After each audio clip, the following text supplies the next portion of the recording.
গাড়ির চাকা হাওয়া ছেড়ে দিয়ে খুব শান্তি পাওয়া যাচ্ছে, তাই না? উফ, আপনি হঠাৎ করে পেছন থেকে ভূতের মতো কথা বলে উঠলেন কেন? আমার তো হার্ট অ্যাটাক হয়ে যাচ্ছিল। হার্ট অ্যাটাক তো আমি করব তোমার কাণ্ড দেখে। রাত 12টার সময় তুমি আমার গাড়ির চাকার পিন খুলছো কেন? একদম ঠিক করেছি। আপনি বিকেলে আমার ক্রিকেটের ব্যাটটা নিজের কাছে আটকে রেখেছেন কেন? আমি আপনার গাড়ির 4টা চাকাই হাওয়া বের করে দেব। আপনি আমাকে চেনেন না ডক্টর রুদ্র? তোমাকে আমি তোমার জন্মের পর থেকে চিনি পিচ্ছি। আর তোমার এই বাদরামি শাস্তি আজ আমি এমনভাবে দেব যে সারা জীবন মনে থাকবে। অন্ধকার রাত, চারদিকে শুনশান নীরবতা। ছোয়াদের বাড়ি থেকে একটু দূরেই রুদ্রদের বাড়ির গ্যারেজ। বিকেলে পাড়ার ছেলেদের সাথে ক্রিকেট খেলার সময় ছোয়ার মারা বল রুদ্রের বাড়ির ড্রয়িং রুমের কাজ ভেঙে ভেতরে পড়েছিল। রুদ্র তখন হাসপাতাল থেকে ফিরে মাত্র কফিতে চুমুক দিয়েছে। বলের সাথে সাথে কাচের টুকরো ছিটকে এসে রুদ্রের গায়েও লেগেছিল। রাগে রুদ্র ছোঁয়ার ব্যাট আর বল দুটোই বাজেয়াপ্ত করে নেয়। সেই রাগে ছোঁয়া মাঝরাতে চুপি চুপি বাউন্ডারি টপকে এসেছে রুদ্রের সাথের গাড়ির 12টা বাজাতে। পরনে তার একটা ঢিলে ঢালা টি শার্ট আর 3/4 প্যান্ট, চুলগুলো এলোমেলো করে চূড়া করে বাঁধা। ছোঁয়া ভেবেছিল রুদ্র ঘুমিয়ে পড়েছে, কিন্তু রুদ্র যে ব্যালকনি থেকে তার সব কাণ্ড দেখছিল সেটা এই পিচ্ছি মেয়েটা টেরই পায়নি। রুদ্র হনহন করে এগিয়ে এসে ছোঁয়ার হাত থেকে চাকার পিন খোলা রেঞ্জটা কেড়ে নেয়। ছোঁয়া দৌড়ে পালানোর চেষ্টা করতেই রুদ্র এক টানে তাকে নিজের দিকে ঘুরিয়ে গাড়ির বনেটের সাথে শক্ত করে চেপে ধরে। ছাড়ুন আমাকে, একদম গায়ের উপর এসে পড়বেন না। আমি কিন্তু জোরে চিৎকার করে সবাইকে জড়ো করে ফেলবো। করো চিৎকার, সবাই এসে দেখুক। পাড়ার সবচেয়ে ভদ্র পরিবারের মেয়ে রাত 12টায় অন্য বাড়ির গ্যারেজে কি করছে? তোমার ভাইয়া আবির এলে তো খুব খুশি হবে, তাই না? আপনি ভাইয়ার নাম নিয়ে আমাকে ভয় দেখাবেন না। আপনি আমার ব্যাট ফেরত দিন, আমি এক্ষুনি চলে যাব। ব্যাট তো ফেরত দেবই না, বরং তোমার এই চরম দুষ্টুমির জন্য আজ তোমাকে এমন একটা জিনিস দেব যেটা তুমি কখনো ভুলতে পারবে না। রুদ্রের চোখ দুটো অন্ধকারেও জল করছে। তার চওড়া বুকের সাথে ছোঁয়ার নরম শরীরটা একদম পিষ্ঠ হয়ে আছে। ছোঁয়া রুদ্রের এই ভয়ঙ্কর রূপ আগে কখনো দেখেনি। লোকটা পাড়ার সবচেয়ে সিনিয়র আর সম্মানিত ডাক্তার। সবাই তাকে ভয় পায় আর সমীহ করে চলে, কিন্তু ছোঁয়ার কাছে সে শুধু একটা বদমেজাজি আর গম্ভীর আঙ্কেল। রুদ্র নিচের একটা হাত দিয়ে ছোঁয়ার 2 হাত পেছনের দিকে মুচড়ে ধরে এবং অন্য হাতটা ছোঁয়ার কোমরে পেঁচিয়ে তাকে শূন্যে তুলে গাড়ির বনেটের উপর বসিয়ে দেয়। ছোঁয়ার পা দুটো মাটি থেকে শূন্যে ভাসছে। রুদ্র 2 পা ফাঁক করে ছোঁয়ার একদম 2 হাঁটুর মাঝখানে এসে দাঁড়ায়। রুদ্রের গায়ের কড়া পারফিউমের গন্ধ আর গরম নিঃশ্বাস ছোঁয়ার মুখের উপর আছড়ে পড়ছে। ছোঁয়ার বুকের ধুকপুকানি বেড়ে যায়। সে রুদ্রের বুকের উপর নিজের মাথা ঠেকিয়ে তাকে ধাক্কা দেওয়ার চেষ্টা করে। আপনি লোক সুবিধার না, আপনি আমাকে ছাড়ুন বলছি। আমার লাগছে রুদ্র। ভাইয়া, আমাকে ভাইয়া ডাকবে না ছোঁয়া। আমি তোমার ভাইয়া নই, আর লাগার তো এখনো কিছুই শুরু হয়নি। রুদ্র আর কোনো কথা শোনার সুযোগ না দিয়ে ছোঁয়ার ছোট ছোট কথা বলা ঠোঁট দুটোর উপর নিজের উষ্ণ ঠোঁট নামিয়ে আনে। ছোঁয়ার চোখ দুটো বিস্ময়ে আর আতঙ্কে বড় বড় হয়ে যায়। সে মুখ বন্ধ রাখার চেষ্টা করে, কিন্তু রুদ্রের বন্য আগ্রাসনের কাছে তার সব জেদ হার মানে। রুদ্র ছোঁয়ার নিচের ঠোঁটটা নিজের 2 ঠোঁটের মাঝে নিয়ে জোরালো ভাবে চুষতে থাকে। ব্যথায় ছোঁয়া একটু মুখ খুলতেই রুদ্রের জিভ ছোঁয়ার মুখের ভেতর প্রবেশ করে। এক চরম ভালোবাসার খেলায় মেতে ওঠে। ছোঁয়ার সারা শরীরে যেন বিদ্যুৎ খেলে যায়। এই প্রথম কোনো পুরুষের স্পর্শে তার জেদি আর চটপটে সত্তাটা পুরোপুরি অবশ হয়ে যাচ্ছে। রুদ্রের একটা হাত ছোঁয়ার কোমর থেকে ধীরে ধীরে ওপরে উঠে এসে তার উন্মুক্ত ঘাড়ে আর পিঠে স্পর্শ করে। রুদ্রের আঙ্গুলের ছোঁয়ায় ছোঁয়া শিউরে ওঠে এবং নিজের অজান্তেই রুদ্রের শার্টের কলার শক্ত করে খামচে ধরে। বেশ কয়েক মিনিট পর রুদ্র যখন ছোঁয়াকে ছাড়ে, তখন ছোঁয়ার শ্বাস দ্রুত ওঠানামা করছে। তার ফর্সা মুখটা লজ্জায় আর উত্তেজনায় লাল হয়ে আছে। এটা ছিল তোমার আজকের দুষ্টুমির অ্যাডভান্স শাস্তি। এরপর যদি আর কখনো আমার কোনো জিনিসে হাত দিয়েছো, তাহলে সোজা আমার বেডরুমে নিয়ে গিয়ে বাকি শাস্তিটুকু দেব। বুঝতে পেরেছো পিচ্ছি? আপনি একটা অসভ্য জানোয়ার। আমি আপনাকে 2 চোখে দেখতে পারি না। আপনার মতো একটা অহংকারী ডাক্তারকে আমি উচিত শিক্ষা দিয়ে ছাড়বো। ছোঁয়া এক লাফে বনের থেকে নেমে আসে, এক এক মুহূর্ত না দাঁড়িয়ে দৌড়ে নিজের বাড়ির দিকে ছুটে যায়। রুদ্র পকেটে হাত গুজে দাঁড়িয়ে ছোঁয়ার যাওয়ার পথের দিকে তাকিয়ে একটা বাঁকা হাসি দেয়। এই 17 বছরের ইন্টার ফার্স্ট ইয়ারে পড়া পিচ্ছি মেয়েটা যে রুদ্রের ঠান্ডা আর নিয়ম অনুবর্তিতা জীবনে এমন এক আগুন জ্বালিয়ে দেবে সেটা রুদ্র নিজেও আগে বোঝেনি। ছোঁয়ার এই দুষ্টুমি আর জেদগুলোই রুদ্রকে পাগলের মতো আকর্ষণ করে। অন্যদিকে ছোঁয়া নিজের ঘরে এসে হাঁপাতে থাকে। আয়নার সামনে দাঁড়িয়ে নিজের ফোলা আর লাল হয়ে থাকা ঠোঁট দুটো দেখে তার নিজেরই নিজেকে অচেনা মনে হয়। লোকটা তাকে চুমু খেয়েছে। ছোঁয়া রাগে বালিশে ঘুষি মারে। পরদিন সকালে সোয়া, তুই এখনো ঘুম থেকে উঠিসনি? আজ তো কলেজে যাওয়ার প্রথম দিন, আর তুই এখনো নাক ডেকে ঘুমাচ্ছিস। জলদি ওঠ। উফ মা, একটু ঘুমাতে দাও না। মাত্র তো 8টা বাজে, আমার ক্লাস 10টায়। মা, ওকে ডাকতে হবে না। আমি ওর গায়ে এক মগ ঠান্ডা পানি ঢেলে দিলেই মহারানীর ঘুম ভেঙে যাবে। কাল রাতেও নিশ্চয়ই ফোনে গেমস খেলছিল। আবির ছোঁয়ার বড় ভাই, সে যেমন বোনকে ভালোবাসে তেমনি কড়া শাসনেও রাখে। ছোঁয়া লাফ দিয়ে বিছানা থেকে ওঠে, কারণ সে জানে তার ভাইয়া যা বলে তাই করে। ছোঁয়া তাড়াতাড়ি ফ্রেশ হয়ে নিচে ডাইনিং টেবিলে আসে। সেখানে তার দাদি বসে চা খাচ্ছেন। ছোঁয়া এসেই দাদির কোল ঘেঁষে বসে পড়ে। আমার দাদুমণিটা উঠে পড়েছে। আজ তো আমার নাতনির কলেজের প্রথম দিন, একদম ফাটিয়ে আসবে দাদু ভাই। ফাটিয়ে দেবো আমি, দেবই দাদি। ওই ডক্টর রুদ্রর মাথাটা ফাটিয়ে তারপর আমি কলেজে যাব। কাল বিকেলে লোকটা আমার সাধের ব্যাটটা নিয়েছে। তুই আবার রুদ্রের সাথে কি ঝামেলা করছিস মা? ছেলেটা কত শান্তশিষ্ট আর ভদ্র, সারাদিন হাসপাতাল নিয়ে পড়ে থাকে। তুই নিশ্চয়ই কোনো বাদরামো করছিস। বাবা, তুমি সব সময় ওই লোকটার পক্ষ নাও। আমি কোনো বাদরামো করিনি, আমি শুধু ছক্কা মেরেছিলাম। বল গিয়ে ওই বাড়ির কাঁচ ভেঙেছে, আর কাঁচ ভাঙলে কাঁচের টাকা নেবে। আমার ব্যাট কেন আটকে রাখবে? ছোঁয়ার কথা শুনে ডাইনিং টেবিলে সবাই হেসে ফেলে। ছোঁয়ার এই স্বভাবগুলো পুরো বাড়ির প্রাণ। ছোঁয়া নাস্তা শেষ করে নিজের ঘরে গিয়ে রেডি হয়। আজ সে একটা হালকা নীল রঙের সালোয়ার কামিজ পরেছে, চোখে গাঢ় করে কাজল আর চুলগুলো একটা পনিটেইল করে বাঁধা। কলেজের উদ্দেশ্যে বের হওয়ার আগে সে চুপি চুপি রান্নাঘর থেকে এক মুঠো লবণ নিজের পকেটে ঢুকিয়ে নেয়। তার মাথায় চরম দুষ্টুমি ঘুরছে। সে সোজা রুদ্রদের বাড়ির গেটের সামনে যায়। সেখানে রুদ্রের বাইকটা দাঁড় করানো। রুদ্র গাড়িটা গ্যারেজে রেখে আজ বাইক নিয়ে হাসপাতালে যাবে বলে বের করেছে। ছোঁয়া এদিক ওদিক তাকিয়ে রুদ্রের বাইকের তেলের ট্যাঙ্কির ঢাকনাটা একটু ফাঁকা করে তার ভেতরে পকেটে থাকা এক টুকরো লবণ ঢেলে দেয়। এবার বোঝো ঠেলা ডক্টর রুদ্র সাহেব। আমাকে চুমু খাওয়ার আর আমার ব্যাট আটকে রাখার মজা এবার রাস্তায় দাঁড়িয়ে দাঁড়িয়ে বুঝবে। ছোঁয়া খিলখিল করে হেসে দৌড়ে সেখান থেকে পালিয়ে যায়। কিছুক্ষণ পর রুদ্র তৈরি হয়ে নিচে নামে। তার পরনে একটা ব্ল্যাক শার্ট আর ফর্মাল প্যান্ট। তাকে দেখতে একদম পারফেক্ট জেন্টেলম্যান লাগছে।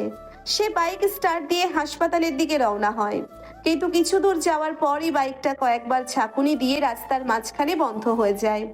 রুদ্র অনেকবার কিক মারে, সেলফ স্টার্ট দেওয়ার চেষ্টা করে, কিন্তু বাইক আর স্টার্ট নেয় না। ধুর, হঠাৎ করে বাইকটার আবার কি হলো? কাল রাতেই তো একদম ঠিক ছিল। রুদ্র মেকানিককে ফোন করে এবং বাইককে রাস্তায় রেখে একটি ট্যাক্সি নিয়ে হাসপাতালে পৌঁছয়। হাসপাতালে তার বন্ধু এবং কলিগ আইমান তাকে দেখে হাসতে শুরু করে। কিরে দোস্ত, আজ তোর এত দেরি হলো কেন? আর তোর মুখটা এমন বাংলার পাঁচের মতো হয়ে আছে কেন? আর বলিস না, সকাল সকাল বাইকটা রাস্তার মাঝখানে নষ্ট হয়ে গেল। মেকানিক বলল তেলের ট্যাঙ্কিতে নাকি কেউ লবণ মিশিয়ে দিয়েছে। লবণ তেলের ট্যাঙ্কিতে? এই অদ্ভুত আর ভয়ঙ্কর কাজ কে করতে পারে? তোর কি কারোর সাথে কোনো শত্রুতা আছে? রুদ্রের মাথায় হঠাৎ করে একটা দৃশ্য ভেসে ওঠে। আজ সকালে বাড়ি থেকে বের হওয়ার সময় সে ব্যালকনি থেকে দেখেছিল নীল জামা পরা একটা ছায়া তার বাইকের আশেপাশে ঘুরঘুর করছিল। রুদ্রের বুঝতে আর বাকি থাকে না যে এই কাজটা কার। তার ঠোঁটের কোণে একটা ভয়ঙ্কর সুন্দর হাসি ফুটে ওঠে। আমার কোনো শত্রু নেই দোস্ত, তবে একটা চরম জেদি আর দুষ্টু পিচ্চি মেয়ে আছে যে আমার সাথে রীতিমতো যুদ্ধ ঘোষণা করেছে। কিন্তু সে জানে না ডক্টর রুদ্রকে ঘাটানোর ফল কত মারাত্মক হতে পারে। তুই কি কোনো মেয়ের প্রেমে পড়েছিস রুদ্র? আমাদের এই বদমেজাজি রোবট ডাক্তার শেষে একটা পিচ্ছি মেয়ের প্রেমে পড়ল।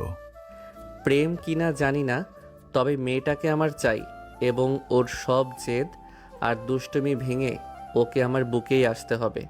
অন্যদিকে ছোঁয়া কলেজে পৌঁছে নোভার সাথে দেখা করে। নোভা ছোঁয়ার বেস্ট ফ্রেন্ড এবং তার সব দুষ্টুমির সঙ্গী। কিরে দোস্ত, তোর মুখটা এমন উজ্জ্বল হয়ে আছে কেন? সকালে কাউকে বাঁশ দিয়ে এসেছিস নাকি? বাস নয় রে, একদম লবণ মাখিয়ে নিয়ে এসেছি। পাড়ার ওই ঘাটতারা ডক্টর রুদ্রের বাইকের তেলের ট্যাঙ্কিতে এক মুঠো লবণ ঢেলে দিয়েছি। লোকটা সারাদিন রাস্তায় রাস্তায় ঘুরবে। তুই পাগল হয়েছিস ছোঁয়া? তুই রুদ্র ভাইয়ার ভাইকে হাত দিয়েছিস? ওই লোকটা যদি জানতে পারে তাহলে তোকে আস্ত গিলে খাবে। পুরো এলাকার ছেলেপেয়েরা ওনাকে জমির মতো ভয় পায়। রাগ তোর জং, আমি কাউকে ভয় পাই না। আমার সাথে পাঙ্গা নিলে তার পরিণতি এমনই হবে। চল এখন ক্লাসে যাই। কলেজের প্রথম ক্লাস শেষ হওয়ার পর ছোঁয়া আর নোভা ক্যান্টিনে বসে ফুচকা খাচ্ছিল। এমন সময় কলেজের কয়েকজন বখাটে ছেলে তাদের টেবিলের আশেপাশে এসে জড়ো হয়। ছেলেদের লিডার শিমুল অনেকদিন ধরেই ছোঁয়াকে বিরক্ত করার চেষ্টা করছে। কিরে ছোঁয়া, কলেজে তো নতুন এলি, আমাদের সাথে একটু ভাবটাপ করবি তো নাকি? চল তোকে আমার বাইকে করে একটু ঘুরিয়ে আনি। তুই একদম আমার সামনে থেকে দূর হবি শিমুল। আমি কিন্তু ফুচকার টক জল তোর মুখের উপর ছুঁড়ে মারবো। তোর এত তেজ, দেখি তোর তেজ আমি কিভাবে ভাঙি। শিমুল ছোঁয়ার হাত ধরার জন্য এগিয়ে যায়। ছোঁয়া রাগে ফুঁসতে থাকে। সে হাতের গ্লাসটা তুলে শিমুলের গায়ে জল ছুঁড়ে মারতে থাকে। ঠিক সেই মুহূর্তেই কেউ একজন পেছন থেকে শিমুলের হাতটা শক্ত করে মুচড়ে ধরে। ছোঁয়া অবাক হয়ে তাকিয়ে দেখে রুদ্র দাঁড়িয়ে আছে। রুদ্রের চোখ দুটো রাগে রক্তবর্ণ হয়ে আছে। সে হাসপাতাল থেকে সোজা কলেজে চলে এসেছে শুধুমাত্র ছোঁয়াকে তার লবণ মেশানোর শাস্তি দিতে। কিন্তু এসে এই দৃশ্য দেখে রুদ্রের মাথায় রক্ত মাথায় উঠে গেছে। ওর গায়ে হাত দেওয়ার সাহস তুই কোথায় পেলি শুয়োরের বাচ্চা? তোকে আজ আমি জ্যান্ত মাটিতে পুঁতে ফেলবো। রুদ্র এক ঝটকায় শিমুলকে মাটিতে ফেলে দেয় এবং তার বুকের ওপর বসে এলোপাথারে ঘুষি মারতে শুরু করে। শিমুলের নাক মুখ দিয়ে রক্ত বের হতে থাকে। পুরো ক্যান্টিনের ছেলে মেয়েরা ভয়ে পিছিয়ে যায়। ছোঁয়াও আতঙ্কে দাঁড়িয়ে পড়ে। রুদ্রের এই ভয়ঙ্কর আগ্রাসন আর রাগের কারণ ছোঁয়া বুঝতে পারে না। সে তো ভেবেছিল রুদ্র তাকে মারতে এসেছে, কিন্তু রুদ্র তো তাকে প্রোটেক্ট করছে। খবরদার, ডক্টর রুদ্রর জিনিসের উপর যদি আর কখনো চোখ তুলেছিস তাহলে তোর চোখ আমি উপড়ে নেব। এই মেয়েটা শুধু আমার। রুদ্র উঠে দাঁড়িয়ে শার্টের হাতা গোটায়। তার তীক্ষ্ণ আর নেশালো দৃষ্টি গিয়ে পড়ে ছোঁয়ার ওপর। ছোঁয়ার বুকের ভেতরটা আবার সেই আগের রাতের মতো ধক করে ওঠে। রুদ্র হনহন করে ছোঁয়ার দিকে এগিয়ে আসে এবং কোনো কথা না বলে সবার সামনে ছোঁয়ার হাত শক্ত করে চেপে ধরে তাকে ক্যান্টিনের বাইরে টেনে নিয়ে যায়। ছোঁয়া ছাড়ানোর চেষ্টা করলেও রুদ্রের লোহার মতো শক্ত হাতের মুঠো থেকে সে নিজেকে ছাড়াতে পারে না। ছাড়ুন আমাকে। কোথায় নিয়ে যাচ্ছেন? আমার লাগছে রুদ্র ভাইয়া। আজ তোমার লবণ মেশানোর খেলা আর এই ছেলেদের সাথে ঝামেলার জন্য আমি তোমাকে যে শাস্তি দেব সেটা তুমি কল্পনাও করতে পারবে না পিচ্চি। চুপচাপ গাড়িতে ওঠো। রুদ্র ছোঁয়াকে টেনে নিয়ে গিয়ে তার গাড়ির পেছনের সিটে ধাক্কা দিয়ে বসিয়ে দেয় এবং নিজে তার পাশে বসে দরজা লক করে দেয়। গাড়ির ভেতরে এক দমবন্ধকর নীরবতা। রুদ্রের শ্বাস দ্রুত ওঠানামা করছে। সে ছোঁয়ার দিকে একটু একটু করে এগিয়ে যায়। ছোঁয়া ভয়ে পেছনের সিটের সাথে একদম লেপ্টে যায়। এই বদমেজাজি সিনিয়র ডাক্তারের ভালোবাসায় গভীরতা আর শাসন যে কতটা তীব্র হতে পারে সেটা ছোঁয়া এবার হাড়ে হাড়ে টের পেতে যাচ্ছে। গাড়ির দরজা খুলুন বলছি, আমাকে নামিয়ে দিন। আপনি আমাকে এভাবে জোর করে নিয়ে যেতে পারেন না। নামিয়ে দেওয়ার জন্য তো তোমাকে গাড়িতে তুলিনি পিচ্ছি। আজ তোমার সব জেদ আর সব দুষ্টুমি আমি এখানেই শেষ করব। আমি চিৎকার করব, লোক জড়ো করে ফেলবো। রাস্তার মাঝখানে গাড়ি থামান বলছি। করো চিৎকার, দেখি কে তোমাকে ডক্টর রুদ্রর হাত থেকে বাঁচায়।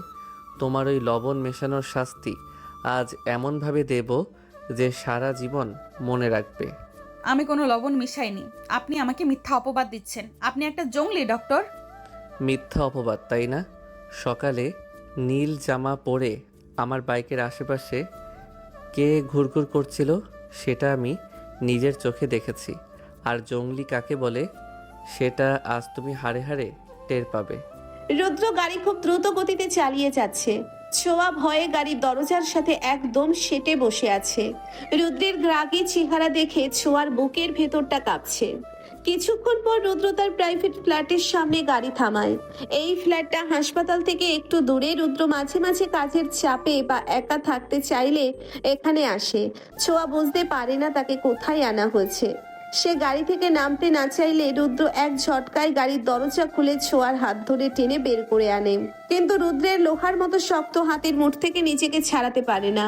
রুদ্র ছোঁয়াকে টেনে হিঁচড়ে লিফটে করে ফ্ল্যাটের ভেতরে নিয়ে যায়।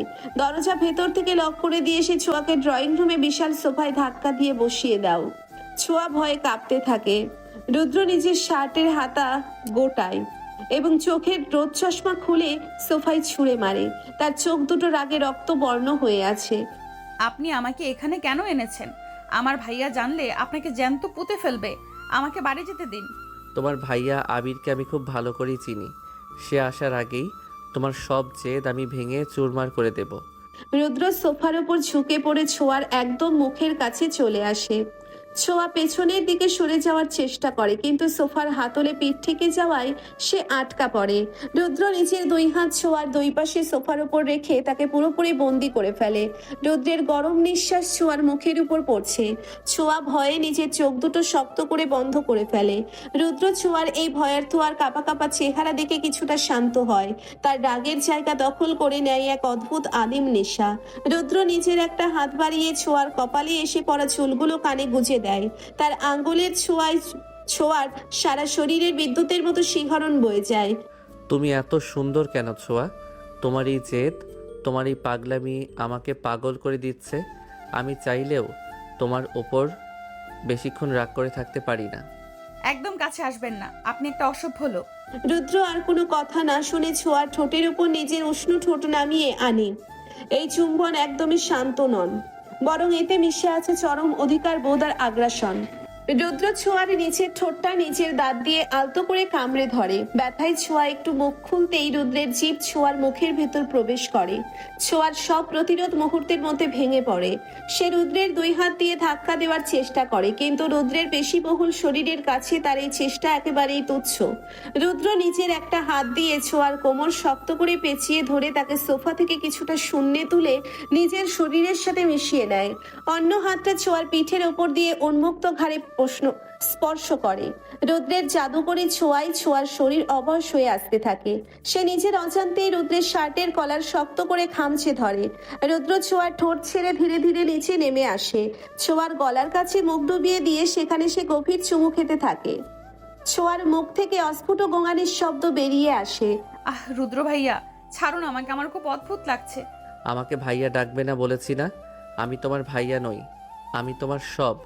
তোমার শরীর, তোমার মন, সব কিছুর ওপর শুধু আমার অধিকার। রুদ্র ছোঁয়ার গলার কাছে একটা নির্দিষ্ট জায়গায় নিজের ঠোঁট আর দাঁত দিয়ে তীব্রভাবে কামড়ে ধরে। ছোঁয়া ব্যথায় শিউরে ওঠে এবং রুদ্রের পিঠ খামচে ধরে। রুদ্র সেখানে একটা গাঢ় লাল রঙের ভালোবাসার দাগ বসিয়ে দেয়। সে চায় পৃথিবীর সবাই জানুক এই বিচ্ছি মেয়েটা শুধু ডক্টর রুদ্রর। বেশ কিছুক্ষণ পর রুদ্র ছোঁয়াকে ছাড়ে। ছোঁয়ার শ্বাস দ্রুত ওঠানামা করছে। তার কামিজের ওড়না মাটিতে পড়ে আছে আর চুলগুলো একদম এলোমেলো। রুদ্র ছোঁয়ার চোখের দিকে তাকায়। ছোঁয়ার চোখে জল টলমল করছে। রুদ্র নিজের বৃদ্ধাঙ্গুলি দিয়ে ছোঁয়ার চোখের জল মুছে দেয়। আর কখনো আমার চোখের আড়াল হওয়ার চেষ্টা করবে না। আর ওই শিমুল বা অন্য কোনো ছেলে যদি তোমার দিকে তাকানোর সাহস করে, তবে তার চোখ আমি উপড়ে নেব। আপনি একটা স্বার্থপর মানুষ, আমি আপনাকে ঘৃণা করি। এই ঘৃণাটাই একদিন ভালোবাসায় বদলাবে। চলো তোমাকে বাড়ি দিয়ে আসি। রুদ্র মাটি থেকে ওড়নাটা তুলে নিজের হাতে ছোঁয়ার গলায় পরিয়ে দেয়। ছোঁয়ার রাগে গজগজ করতে করতে রুদ্রের সাথে ফ্ল্যাট থেকে বেরিয়ে আসে। গাড়িতে ওঠার পর পুরো রাস্তা দুজনের মধ্যে আর কোনো কথা হয় না। রুদ্র ছোঁয়াদের বাড়ির একটু দূরে গাড়ি থামায়। ছোঁয়া গাড়ি থেকে নেমে হন হন করে বাড়ির দিকে হেঁটে যায়। রুদ্র অনেকক্ষণ সেদিকে তাকিয়ে থেকে তারপর গাড়ি ঘুরিয়ে হাসপাতালের দিকে রওনা হয়। রত্না, ডক্টর রুদ্র এখনো আসেনি কেন? ওর তো ডিউটি আওয়ার চলছে, ও হঠাৎ করে কোথায় চলে গেল? স্যার আমি তো জানি না, উনি তো একটা ইমার্জেন্সি বলে তাড়াহুড়ো করে বেরিয়ে গেলেন। স্যার, আপনি চিন্তা করবেন না, রুদ্রর একটু পার্সোনাল কাজ পড়েছিল, ও কিছুক্ষণের মধ্যেই চলে আসবে। পার্সোনাল কাজ? হাসপাতাল ডিউটির চেয়ে পার্সোনাল কাজ বেশি ইম্পর্টেন্ট হয়ে গেল? রুদ্রের মতো একজন রেসপন্সিবল ডাক্তারের কাছ থেকে আমি এটা আশা করিনি। ঠিক এমন সময় রুদ্র নিজের কেবিনে এসে ঢোকে। তার চুলগুলো উস্কো খুস্কো আর শার্টের কয়েকটা বোতাম খোলা। রুদ্রকে দেখে আইমান অবাক হয়ে যায়। ডক্টর আরমান রেগে রুদ্রের দিকে এগিয়ে যান। তুমি কোথায় ছিলে ডক্টর রুদ্র? তুমি জানো তোমার জন্য পেশেন্টরা ওয়েট করছে। I am extremely sorry sir, একটা আনঅ্যাভয়েডেবল সিচুয়েশন তৈরি হয়েছিল। আমি এখনই পেশেন্ট দেখছি। রত্না, ফাইলগুলো আমার কেবিনে দিয়ে যাও। রুদ্রের গম্ভীর আর কর্তৃত্বপূর্ণ গলার স্বরে সামনে ডক্টর আরমান আর কিছু বলতে পারেন না। তিনি গজগজ করতে করতে নিচের কেবিনে চলে যান। আইমান রুদ্রের কেবিনে ঢুকে দরজা বন্ধ করে দেয়। কিরে দোস্ত, তোর এই অবস্থা কেন? চুল উস্কো খুস্ক, শার্টের বোতাম খোলা। তুই কি মারামারি করে এসেছিস? মারামারি নয় দোস্ত, একটা পাগলি মেয়েকে বসে আনতে গিয়ে আমার নিজেরই এই অবস্থা। ওই শিমুল ছেলেটা ছোঁয়াকে বিরক্ত করছিল। ছোঁয়া মানে ওই শফিক আঙ্কেলের মেয়ে? ভাই, মেয়েটা তো বড্ড পিচ্ছি আর সাংঘাতিক লেভেলের টান পিটে। তুই ওর প্রেমে পড়লি কিভাবে? প্রেম কিভাবে হলো সেটা তো আমি নিজেও জানি না, তবে মেয়েটার ওই জেদ আর দুষ্টুমিগুলো আমাকে পাগল করে দেয়। আমি ওকে ছাড়া কাউকে ভাবতে পারি না। আইমান অবাক হয়ে রুদ্রের দিকে তাকিয়ে থাকে। সে বুঝতে পারে রুদ্র খুব সিরিয়াস। অন্যদিকে ছোঁয়া বাড়ি ফিরে সোজা নিজের ঘরে চলে যায়। বাড়ির দারোয়ান খালেক চাচা গেট খুলতে দেরি করায় সে তাকেও একচোট বকেছে। ছোঁয়া আয়নার সামনে দাঁড়িয়ে নিজের গলার দাগটা দেখে। রুদ্রের কামড়ের দাগটা খুব স্পষ্ট হয়ে আছে। ছোঁয়ার বুকের ভেতরটা কেমন যেন হু হু করে ওঠে। লোকটা তাকে এভাবে কেন কষ্ট দিচ্ছে? আবার লোকটার স্পর্শের কথা মনে পড়তেই ছোঁয়ার পেটের ভেতর প্রজাপতি উঠতে শুরু করে। এমন সময় ঘরের দরজা ধাক্কা দিয়ে ভেতরে ঢোকে আবির। সোয়া, তুই কোথায় ছিলি এতক্ষণ? কলেজ থেকে তো তুই অনেক আগেই বেরিয়েছিস, আর তোর মুখটা এমন লাল হয়ে আছে কেন? আমি তো নোভাদের বাড়িতে গিয়েছিলাম ভাইয়া, ওর একটা নোটস আনার জন্য। মিথ্যা কথা বলবি না একদম। আমি কলেজের প্রিন্সিপালের সাথে কথা বলেছি, তুই নাকি কলেজের ক্যান্টিনের কোনো ছেলেদের সাথে ঝামেলায় জড়িয়েছিস, আর শিমুল নামের একটা ছেলেকে কে যেন খুব মেরেছে। কে মেরেছে ওকে? আর তুই এসবের মধ্যে কিভাবে গেলি? ছোঁয়া ভয় পেয়ে যায়। সে কিছুতেই রুদ্রের কথা বলতে পারবে না। বললে আবির ভাইয়া আজই রুদ্রের সাথে মারামারি বাঁধিয়ে দেবে। আমি কিছু জানি না ভাইয়া, শিমুল আমাকে একটু বিরক্ত করছিল, তখন কলেজেরই কোনো সিনিয়র ভাইয়া এসে ওকে মেরেছে। আমি ভয়ে সেখান থেকে পালিয়ে এসেছি। কে সেই সিনিয়র? শিমুলের গায়ে হাত তোলার সাহস তো ওই কলেজের কারণে। আমাকে বল, আমি তাকে দেখে নেব। আমার বোনের দিকে চোখ তুলে তাকানোর সাহস শিমুল কোথায় পেল? তুই থামবি আবির? মেয়েটা সবে মাত্র কলেজে ভর্তি হলো আর তুই প্রথম দিনই ওকে বকাঝকা শুরু করেছিস। ও তো ভয়ে চলে এসেছে। তুই যা এখান থেকে, আমার দাদুমণিকে শান্তিতে থাকতে দে। দাদির ধমক খেয়ে আবির তাকে গজগজ করতে করতে ঘর থেকে বেরিয়ে যায়। রিয়া এসে ছোঁয়ার মাথায় হাত বুলিয়ে দেয়। তুই কাঁদছিস কেন ছোঁয়া? ভাইয়া তো তোর ভালোর জন্যই বলেছে, আর ওই শিমুল ছেলেটা খুব খারাপ, তুই সাবধানে থাকিস। আমি কাঁদছি না আপু, আমার একটু একা থাকতে ইচ্ছে করছে। তোমরা সবাই যাও আমার ঘর থেকে। সবাই চলে যাওয়ার পর ছোঁয়া দরজা বন্ধ করে বিছানায় শুয়ে পড়ে। তার মাথায় শুধু রুদ্রের সে নেশালো চোখ আর পাগল করা স্পর্শের কথা ঘুরপাক খাচ্ছে। লোকটা তাকে কোনোভাবেই শান্তিতে থাকতে দেবে না। রাতে রুদ্রদের বাড়িতে ডাইনিং টেবিলে সবাই খেতে বসেছে। আহমেদ সাহেব খবরের কাগজ পড়ছেন আর রেহেনা খাবার বেড়ে দিচ্ছেন। রুদ্র, আমি আজ একটা মেয়ের ছবি দেখে এসেছি। মেয়েটা খুব সুন্দর, তোর সাথে একদম মানাবে। মা, আমি তোমাকে সকালেই বলেছি আমি এখন বিয়ে করব না, আর যদি করি তবে আমার পছন্দে করব। তুমি এসব ছবি দেখা বন্ধ করো। তোর পছন্দ মানে তুই কি কাউকে পছন্দ করিস নাকি? তা আমাদের বলতে বাধা কথা। মেয়ে কি ভালো পরিবারের? বাবা, উদ্র তো ছোট নেই, ও নিশ্চয় বুঝে শুনেই পছন্দ করেছে। উদ্র, তুই বল মেয়েটাকে, আমরা কালই কথা বলতে যাব। হ্যাঁ রুদ্র, তুমি একদম চিন্তা করো না, আমরা সবাই তোমার সাথে আছি। শুধু নামটা বলো। নাম আমি এখন বলবো না, সময় হলে আমি নিজেই তাকে এই বাড়িতে নিয়ে আসবো। তোমরা শুধু একটু অপেক্ষা করো। রুদ্রের কথায় সবাই চুপ হয়ে যায়, কারণ তারা জানে রুদ্র একবার যা সিদ্ধান্ত নেয় সেখান থেকে তাকে টলানো অসম্ভব। মিম আর তার বয়ফ্রেন্ড শিয়াম ড্রয়িং রুমের এক কোণে দাঁড়িয়ে এসব কথা শুনছিল। মিম শিয়ামকে ইশারায় চলে যেতে বলে, কারণ রুদ্রের মেজাজ কখন কেমন থাকে বলা যায় না। রুদ্র খাওয়া শেষ করে উঠে নিজের ঘরে চলে যায়। রাত তখন 12টা বাজে। চারদিকে শুনশান নীরবতা। ছোঁয়া নিজের বিছানায় এপাশ ওপাশ করছে, ঘুম আর চোখে ধরা দিচ্ছে না। হঠাৎ ব্যালকনির দিকে বাইরের থেকে একটা শব্দ শুনে ছোঁয়া চমকে ওঠে। সে ধীরে ধীরে ব্যালকনির দরজা খুলতেই দেখে একটা দীর্ঘ মানব মূর্তি অন্ধকারে দাঁড়িয়ে আছে। চাঁদের আলোয় স্পষ্ট হয়ে ওঠে রুদ্রের গম্ভীর মুখাবয়ব। আপনি আপনি এত রাতে আমার ব্যালকনিতে কি করছেন? আপনি কি পাইপ বেয়ে উঠেছেন? হ্যাঁ, ডক্টর রুদ্রর কাছে কোনো কিছুই অসম্ভব নয়। তোমাকে দেখতে খুব ইচ্ছে করছিল পিচ্ছি, তাই চলে এলাম। আপনি একটা পাগল। এক্ষুনি চলে যান এখান থেকে। বাবা বা ভাইয়া যদি একবার দেখতে পায় তাহলে আপনাকে পুলিশে দেবে। দিক পুলিশে, আমি তো পুলিশের কাছে গিয়েও বলবো আমি আমার বউকে দেখতে এসেছি। একদম বাজে বকবেন না। আমি আপনার বউ নই, আর কখনো হবও না। রুদ্র মুচকি হেসে নিজের পেছনে লুকিয়ে রাখা একটি জিনিস বের করে ছোঁয়ার সামনে ধরে। সেটা ছোঁয়ার সেই স্বাদের ক্রিকেটার ব্যাট, যেটা রুদ্র বিকেলে বাজেয়াপ্ত করেছিল। ছোঁয়া ব্যাটটা দেখে আনন্দে লাফিয়ে ওঠে। আমার ব্যাট? আপনি এটা ফেরত দিতে এসেছেন। দিন, আমার ব্যাটটা দিন। এত সহজে তো দেব না পিচ্ছি, এর জন্য তোমাকে জরিমানা দিতে হবে। কিসের জরিমানা? আমি তো আপনার গাড়ির কোনো ক্ষতি করিনি। আমি শুধু লবণ। হ্যাঁ, শুধু লবণ মিশিয়েছিলে, যার জন্য আমার সারাদিন মেজাজ খারাপ ছিল। সেই জরিমানাই এখন আদায় করব। রুদ্র এক টানে ছোঁয়াকে নিজের বুকের সাথে মিশিয়ে নেয়। ছোঁয়ার দুই হাত রুদ্রের বুকের উপর রাখা। রুদ্রের হৃৎপিণ্ডের দ্রুত শব্দ ছোঁয়া স্পষ্ট শুনতে পাচ্ছে। রুদ্র ছোঁয়ার কানের কাছে মুখ নিয়ে ফিসফিস করে বলে, তুমি আমার সাথে আর পার পাবে না ছোঁয়া। আমি তোমাকে এমনভাবে নিজের সাথে জড়িয়ে নেব যে তুমি চাইলেও আর ছাড়াতে পারবে না। আমাকে ছাড়ুন রুদ্র ভাইয়া, আমার ভয় করছে। ভয় পেও না জান, আমি তোমাকে সব বিপদ থেকে আগলে রাখবো। রুদ্র ছোঁয়ার কপালে, দুই চোখে আর গালে খুব নরম আর আদুরে চুমু খেতে শুরু করে। ছোঁয়ার সব জেদ, সব দুষ্টুমি যেন রুদ্রের এই ভালোবাসার কাছে হার মানতে শুরু করেছে। রুদ্র ছোঁয়ার ঠোঁটের উপর নিজের ঠোঁট নামিয়ে আনে। এই চুম্বনে কোনো জোর নেই, আছে শুধু এক অসীম মায়া আর গভীর ভালোবাসা।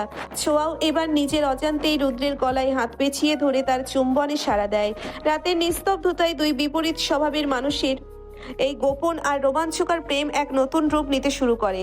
রুদ্র বুঝতে পারে এই পিচ্ছি দুষ্টু মেয়েটা এবার পুরোপুরি তার আয়ত্তে চলে এসেছে। আপনি একটা আস্ত চিটার। কাল রাতে আমাকে ইমোশনাল ব্ল্যাকমেল করে ওসব করেছেন। আজ আমি আপনাকে এর চরম শিক্ষা দেব। তুই আবার কি করার প্ল্যান করছিস ছোঁয়া? কালকের লবণ মেশানোর পর রুদ্র ভাইয়া তোকে ক্যান্টিন থেকে যেভাবে টেনে নিয়ে গেল, আমি তো ভেবেছিলাম তোকে মেরেই ফেলবে। তুই আবার ওনার পিছনে লাগতে চাচ্ছিস? তুই বুঝবি না নোভা, ওই লোকটার অহংকার আমি মাটিতে মিশিয়ে দেব। আমাকে জোর করে চুমু খাওয়ার মজা আমি আজ ওনাকে হাড়ে হাড়ে টের পাওয়াবো। সকালের ঝকঝকে রোদ এসে পড়েছে কলেজের মাঠে। ছোঁয়া আর নোভা একটা গাছের নিচে বসে আছে। কাল রাতের সেই গভীর আর নেশালো চুম্বনের কথা মনে পড়লেই ছোঁয়ার গাল দুটো লজ্জায় লাল হয়ে যাচ্ছে। কিন্তু একই সাথে তার জেদি বোনটা কিছুতেই হার মানতে চাইছে না। ডক্টর রুদ্রের মতো একটা বদমেজাজি আর গম্ভীর মানুষ তাকে এভাবে নিজের আয়ত্তে নিয়ে নেবে, এটা ছোঁয়ার সহ্য হচ্ছে না। সে মনে মনে একটা সাংঘাতিক প্ল্যান করে ফেলেছে। রুদ্রের টিফিন বক্সে আজ সে এমন কিছু পাঠাবে যে রুদ্রের সারাদিন চোখের জল আর নাকের জল এক হয়ে যাবে। ছোঁয়া একটা টিফিন ক্যারিয়ারে করে বাসা থেকে এক্সট্রা ঝাল দেওয়া গরুর মাংস আর বোম্বাই মরিচের ভর্তা নিয়ে এসেছে। সে জানে রুদ্র একদম ঝাল খেতে পারে না। তুই কি এই টিফিনটা রুদ্র ভাইয়াকে দিবি? কিন্তু তুই হাসপাতালে যাবি কিভাবে? আমি যাব না, আমি পাঠাবো। তুই শুধু দেখ আমি কি করি। ছোঁয়া কলেজের পিয়নকে কিছু টাকা দিয়ে টিফিন ক্যারিয়ারটা হাসপাতালে পাঠিয়ে দেয় এবং রুদ্রের নার্স রত্নাকে বলে দিতে বলে যে এটা রুদ্রের বাসা থেকে এসেছে। ছোঁয়ার ঠোঁটে এখন একটা বিজয়ী হাসি। লোকটা যখন এই আগুনে ঝাল খাবে তখন তার এই গম্ভীর চেহারার কি অবস্থা হবে সেটা ভেবেই ছোঁয়া খিলখিল করে হাসতে শুরু করে। অন্যদিকে হাসপাতালে তখন কাজের চরম চাপ। রুদ্র পরপর দুটো অপারেশন শেষ করে নিজের কেবিনে ফিরেছে। তার খুব ক্ষুধা পেয়েছে। স্যার, আপনার বাসা থেকে এই টিফিনটা পাঠিয়েছে, আমি কি টেবিলে দিয়ে যাব? বাসা থেকে টিফিন? মা তো আজ আমাকে কিছু বলেনি। ঠিক আছে, তুমি টেবিলে রেখে যাও আর আমাকে এক গ্লাস পানি দাও। কিরে দোস্ত, আজ তোর বাসা থেকে স্পেশাল খাবার এসেছে দেখছি। চল দুজন মিলে শেয়ার করে খাই, আমারও খুব ক্ষুধা পেয়েছে। তুই বস, আমি হাত ধুয়ে আসছি। রুদ্র ওয়াশরুম থেকে ফিরে এসে টিফিন বক্সটা খোলে। খুলতেই বোম্বাই মরিচ আর কড়া মশলার একটা ঝাঁঝালো গন্ধ পুরো কেবিনে ছড়িয়ে পড়ে। রুদ্রের ভুরু কুঁচকে যায়। তার মা তো খুব ভালো করেই জানে সে একটুও ঝাল খেতে পারে না, তাহলে এত কড়া ঝাল দেওয়া খাবার মা কেন পাঠাবে? রুদ্রের মাথার ভেতর একটা দৃশ্য খেলে যায়। সকালবেলা ছোঁয়াকে এসে একটা টিফিন বাটি হাতে কলেজের দিকে যেতে দেখেছিল। রুদ্রের ঠোঁটের কোণে একটা ভয়ঙ্কর সুন্দর বাঁকা হাসি ফুটে ওঠে। এই পিচ্ছি দুষ্টু মেয়েটার মাথা থেকে যে এসব শয়তানি ছাড়া আর কিছু বের হবে না সেটা সে খুব ভালো করেই জানে। উফ দোস্ত, গন্ধে তো জিভে জল এসে যাচ্ছে। আমি একটু টেস্ট করি। তুই এটা খাবি না আয়মান, এটা শুধু আমার জন্য স্পেশালভাবে পাঠানো হয়েছে, আমি একাই খাবো। সেটা সে খুব ভালো করেই জানে। রুদ্র খুব শান্তভাবে প্লেটে খাবারটা নিয়ে খেতে শুরু করে। প্রথম লোকমা মুখ দেওয়ার সাথেই তার চোখ দিয়ে পানি চলে আসার উপক্রম হয়। এত সাংঘাতিক ঝাল যে কোনো সাধারণ মানুষের পক্ষেই খাওয়া অসম্ভব, কিন্তু রুদ্রের জেদ ছোঁয়ার চেয়েও কয়েক গুণ বেশি। সে এক ফোঁটাও শব্দ না করে পুরো খাবারটা শেষ করে। তার মুখ এবং কান লাল হয়ে গেছে। আইমান অবাক হয়ে রুদ্রের দিকে তাকিয়ে আছে। তুই কি পাগল হয়ে গেলি রুদ্র? এত ঝাল তুই খাচ্ছিস কিভাবে? তোর তো আলসার হয়ে যাবে। আলসার হোক আর যাই হোক, এই ঝালের প্রতিষেধক আমার কাছে আছে। আমাকে একটু বাইরে যেতে হবে, তুই পেশেন্টদের একটু ম্যানেজ কর। রুদ্র দ্রুত কেবিন থেকে বেরিয়ে নিজের গাড়িতে গিয়ে ওঠে। তার গলার ভেতরটা যেন আগুনে জ্বলছে, কিন্তু তার মাথায় এখন শুধু ছোঁয়ার সেই দুষ্টু মুখটা ঘুরছে। সে সোজা গাড়ি চালিয়ে কলেজের গেটের সামনে এসে থামে। ক্লাস শেষ করে ছোঁয়া আর নোভা ঠিক তখনই গেট দিয়ে বের হচ্ছিল। রুদ্রকে দেখে ছোঁয়ার হাসি নিভে যায়। রুদ্রের চোখ মুখ একদম লাল হয়ে আছে। সে হনহন করে এগিয়ে এসে ছোঁয়ার হাত শক্ত করে চেপে ধরে। রুদ্র ভাইয়া আপনি? ছোঁয়া, তুই না বললি? নোভা, তুমি বাড়ি যাও, আমার ছোঁয়ার সাথে একটু জরুরি হিসেব মেটানোর আছে। আপনি আমার হাত ছাড়ুন, আমি আপনার সাথে কোথাও যাব না। সবাই দেখছে তো। সবাই দেখুক, তুমি আমাকে আগুনে পুড়িয়ে মারার প্ল্যান করেছো আর আমি তোমাকে ছেড়ে দেব। চুপচাপ গাড়িতে ওঠো, না হলে আমি তোমাকে এখানেই সবার সামনে কোলে তুলে নেব। ছোঁয়ার রুদ্র জ্বলন্ত চোখের দিকে তাকিয়ে আর কিছু বলার সাহস পায় না। সে ঢোক গিলে চুপচাপ গাড়িতে গিয়ে বসে। রুদ্র গাড়ি স্টার্ট দিয়ে কলেজের রাস্তা পার হয়ে একটা নিরিবিলি ফ্লাইওভারের নিচে এসে গাড়ি পার্ক করে। গাড়ির ভেতরে এসি চলা সত্ত্বেও রুদ্র ঘামছে। তার ঠোঁট দুটো ঝালের কারণে লাল হয়ে ফুলে উঠেছে। ছোঁয়া ভয়ে গাড়ির দরজার সাথে সেটে বসে আছে। আমাকে এখানে কেন এনেছেন? আমি তো কিছু করিনি। কিছু করনি তাই না? তুমি আমার টিফিনে বোম্বাই মরিচ মিশিয়ে পাঠিয়েছো আর ভাবছো আমি বুঝতে পারবো না? আমি মিশাইনি, আপনার মা হয়তো ভুল করে। ছোঁয়ার কথা শেষ হওয়ার আগেই রুদ্র এক ঝটকায় তার সিট বেল্ট খুলে ছোঁয়ার একদম গায়ের উপর চলে আসে। ছোঁয়ার দুই হাত রুদ্র নিজের এক হাতের মুঠোয় শক্ত করে চেপে ধরে মাথার উপর তুলে রাখে। রুদ্রের অন্য হাতটা ছোঁয়ার কোমরে রাখা। রুদ্রের গরম এবং মশলাযুক্ত নিঃশ্বাস ছোঁয়ার মুখে এসে লাগছে। তুমি আমাকে ঝাল খাইয়ে পুড়িয়ে মারতে চেয়েছো পিচ্ছি, এবার বোঝো এই আগুনের আঁচ কতটা ভয়ঙ্কর হতে পারে। রুদ্র আর কোনো কথা না বলে ছোঁয়ার নরম ঠোঁটের উপর নিজের জ্বলন্ত ঠোঁট নামিয়ে আনে। এই চুম্বনে কোনো মায়া নেই, আছে শুধু এক তীব্র প্রতিশোধ আর বন্য অধিকার বোধ। রুদ্রের ঠোঁটের ঝাল ছোঁয়ার ঠোঁটেও লেগে যায়। ছোঁয়ার ঠোঁট ফেটে জল বেরিয়ে আসে। সে ছটফট করে নিজেকে ছাড়ানোর চেষ্টা করে, কিন্তু রুদ্র তাকে আরো শক্ত করে নিজের সাথে মিশিয়ে নেয়। রুদ্র ছোঁয়ার নিচের ঠোঁটটা নিজের দাঁত দিয়ে শক্ত করে কামড়ে ধরে। ব্যথায় ছোঁয়া গোঙাতে শুরু করে। রুদ্রের জিভ ছোঁয়ার মুখের ভেতর প্রবেশ করে সবটা দখল করে নেয়। দুজনের ঠোঁটে আর মুখে সেই বোম্বাই মরিচের ঝাল এক অদ্ভুত জ্বলন্ত রোম্যান্সের সৃষ্টি করে। ছোঁয়ার মনে হচ্ছে তার শ্বাস বন্ধ হয়ে সে মরেই যাবে। রুদ্রের একটা হাত ছোঁয়ার কোমর থেকে ধীরে ধীরে ওপরে উঠে এসে তার কামিজের ভেতর দিয়ে নরম পেটে স্পর্শ করে।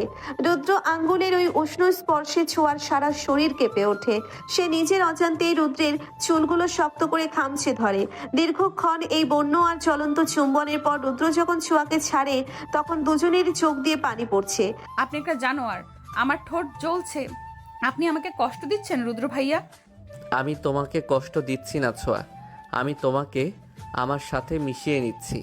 তুমি আমাকে যতটা জ্বালাবে আমি তোমাকে তার চেয়ে দ্বিগুণ ভালোবাসায় পুড়িয়ে মারব। রুদ্র ড্যাশবোর্ড থেকে একটা পানির বোতল বের করে প্রথমে নিজে একটু খায় এবং তারপর নিজের হাতে ছোঁয়াকে পানি খাইয়ে দেয়। ছোঁয়া পানি খেয়ে কিছুটা শান্ত হয়, কিন্তু তার ঠোঁট দুটো এখনো লাল হয়ে ফুলে আছে। রুদ্র নিজের বৃদ্ধাঙ্গুলি দিয়ে ছোঁয়ার ঠোঁটটা মুছে দেয়। তার চোখে এখন আর রাগ নেই, আছে এক অসীম মায়া। আর কখনো আমাকে এভাবে পরীক্ষা করতে এসো না জান।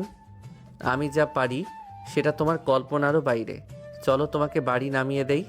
রুদ্র গাড়ি ঘুরিয়ে ছোঁয়াদের বাড়ির দিকে রওনা হয়। ছোঁয়া পুরো রাস্তা একটাও কথা বলে না। তার বুকের ভেতর একটা অদ্ভুত অনুভূতি হচ্ছে। এই লোকটার রাগ, শাসন আর ভালোবাসার কাছে সে বারবার হেরে যাচ্ছে। রুদ্র ছোঁয়াকে বাড়ির গেটে নামিয়ে দিয়ে চলে যায়। ছোঁয়া ভেতরে ঢুকতেই দেখে ড্রয়িং রুমে এক অদ্ভুত গম্ভীর পরিবেশ। তার দাদি, বাবা আর মা সবাই সোফায় বসে আছেন এবং তাদের সামনে বসে আছেন রুদ্রের মা রেহেনা। শফিক ভাই, আমি আজ ভেবেচিন্তে আপনাদের বাড়িতে এসেছি।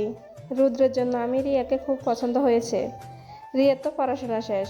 আপনারা যদি রাজি থাকেন তাহলে আমরা খুব তাড়াতাড়ি শুভ কাজটা সেরে ফেলতে চাই। ছোঁয়ার মনে হলো তার পায়ের তলা থেকে কেউ মাটি সরিয়ে নিয়েছে। রুদ্রের সাথে তার কাজিন রিয়ার বিয়ের কথা হচ্ছে। ছোঁয়ার বুকের ভেতরটা মুহূর্তের মধ্যে দুমড়ে মুচড়ে যায়। তার চোখ দুটো জলে ভরে আসে। সে এক দৌড়ে নিজের ঘরে চলে যায় এবং দরজা বন্ধ করে বিছানায় লুটিয়ে পড়ে। রেহানা ভাবি, এটা তো খুব খুশির খবর।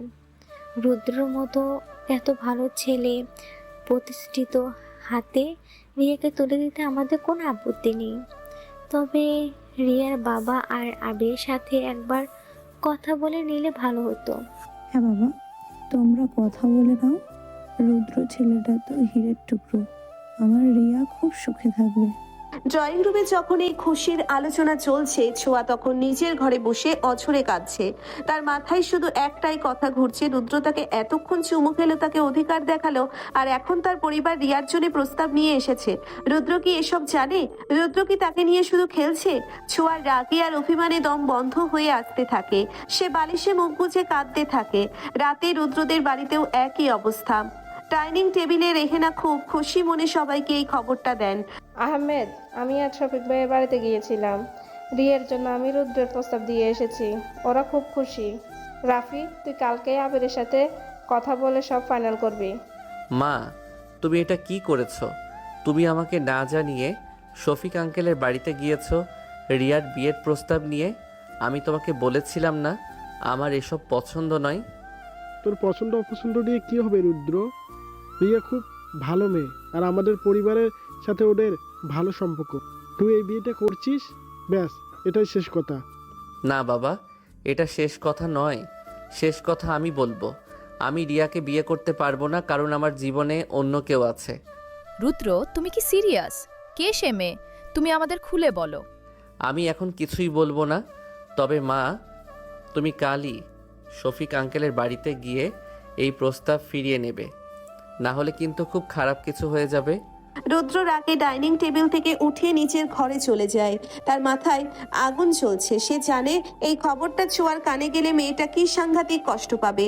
রুদ্র আর এক মুহূর্তও অপেক্ষা করে না। সে নিজের ব্যালকনির পাইপ বেয়ে নিচে নেমে সোজা ছোঁয়াদের বাড়ির দিকে হাঁটা ধরে। রাত তখন 11টা। ছোঁয়াদের বাড়ির সবাই প্রায় ঘুমিয়ে পড়েছে। রুদ্র খুব সাবধানে আগের রাতের মতো ছোঁয়ার ব্যালকনিতে এসে দাঁড়ায়। ছোঁয়ার ঘরের দরজা ভেতর থেকে লক করা, কিন্তু ব্যালকনির গ্লাস ডোরটা খোলা। রুদ্র ভেতরে উকি দিয়ে দেখে বিছানায় ছোঁয়া নেই। সে আরেকটু ভেতরে ঢুকতেই দেখে ছোঁয়া ফ্লোরে বসে জানালার গ্রিল ধরে ফুপিয়ে ফুপিয়ে কাঁদছে। চাঁদের আলোয় তার চোখের জল চকচক করছে। ছোঁয়া। রুদ্রের ভারী গলার স্বর শুনে ছোঁয়া চমকে পিছনে তাকায়। রুদ্রকে দেখেই তার ভেতরের অভিমান আর রাগ যেন আগ্নেয়গিরির মতো ফেটে পড়ে। সে উঠে দাঁড়িয়ে রুদ্রের বুকে দুমদাম করে ঘুষি মারতে শুরু করে। আপনি এখানে কেন এনেছেন? যান, আপনার রিয়ার কাছে যান। আমাকে তো আপনার খেলনা মনে হয়, তাই না? সকালে আমাকে চুমু খাবেন, শাসন করবেন, আর রাতে অন্য কাউকে বিয়ে করার প্ল্যান করবেন। আপনি একটা প্রতারক, ডক্টর রুদ্র। শান্ত হও ছোঁয়া, আমার কথা শোনো। আমি এই প্রস্তাবের বিষয়ে কিছুই জানতাম না। আমি আপনার কোনো কথা শুনতে চাই না। আপনি আমাকে ধোঁকা দিয়েছেন। আমি আপনাকে ঘৃণা করি। বের হয়ে যান আমার ঘর থেকে। ছোঁয়া রুদ্রকে ধাক্কা দিয়ে বের করে দেওয়ার চেষ্টা করে, কিন্তু রুদ্র এক হ্যাঁচকা টানে ছোঁয়াকে নিজের বুকের সাথে একদম শক্ত করে জড়িয়ে ধরে। ছোঁয়া ছটফট করে, কিন্তু রুদ্রের পাথরের মতো শক্ত হাতের বাঁধন থেকে নিজেকে ছাড়াতে পারে না। রুদ্র ছোঁয়ার মাথায় হাত বুলিয়ে দেয়। তুমি আমাকে ঘৃণা করো না ছোঁয়া, তুমি আমাকে ভালোবাসো। এই যে তোমার চোখে আমার জন্য জল, এটাই তো তোমার ভালোবাসা। তুমি শুধু আমার এই রিয়ার প্রস্তাব মা নিজের জেদে নিয়ে এসেছে। আমি এটা কালই বাতিল করে দেব। মিথ্যা কথা। আপনারা সবাই আমাকে পিচ্চি মনে করে আমাকে নিয়ে খেলছেন। আমি কাউকে ভালোবাসিনি। আমাকে ছেড়ে দেন। রুদ্র ছোঁয়াকে ছাড়ার বদলে আরো শক্ত করে নিজের সাথে চেপে ধরে। সে ছোঁয়ার কানের কাছে মুখ নিয়ে গভীর স্বরে কথা বলে। আমি তোমাকে প্রমাণ করে দেব তুমি শুধু আমার। আজ এই রাতেই আমি তোমার সব সন্দেহ দূর করে দেব। রুদ্র ছোঁয়াকে পাঁজা কোলা করে কোলে তুলে নেয়। ছোঁয়া লজ্জায় আর ভয়ে রুদ্রের বুকে বুক লুকায়। রুদ্র তাকে নিয়ে বিছানায় শুইয়ে দেয় এবং নিজে তার উপর ঝুঁকে পড়ে। ঘরের নিস্তব্ধতায় দুজনের শ্বাস প্রশ্বাসের শব্দ স্পষ্ট শোনা যাচ্ছে।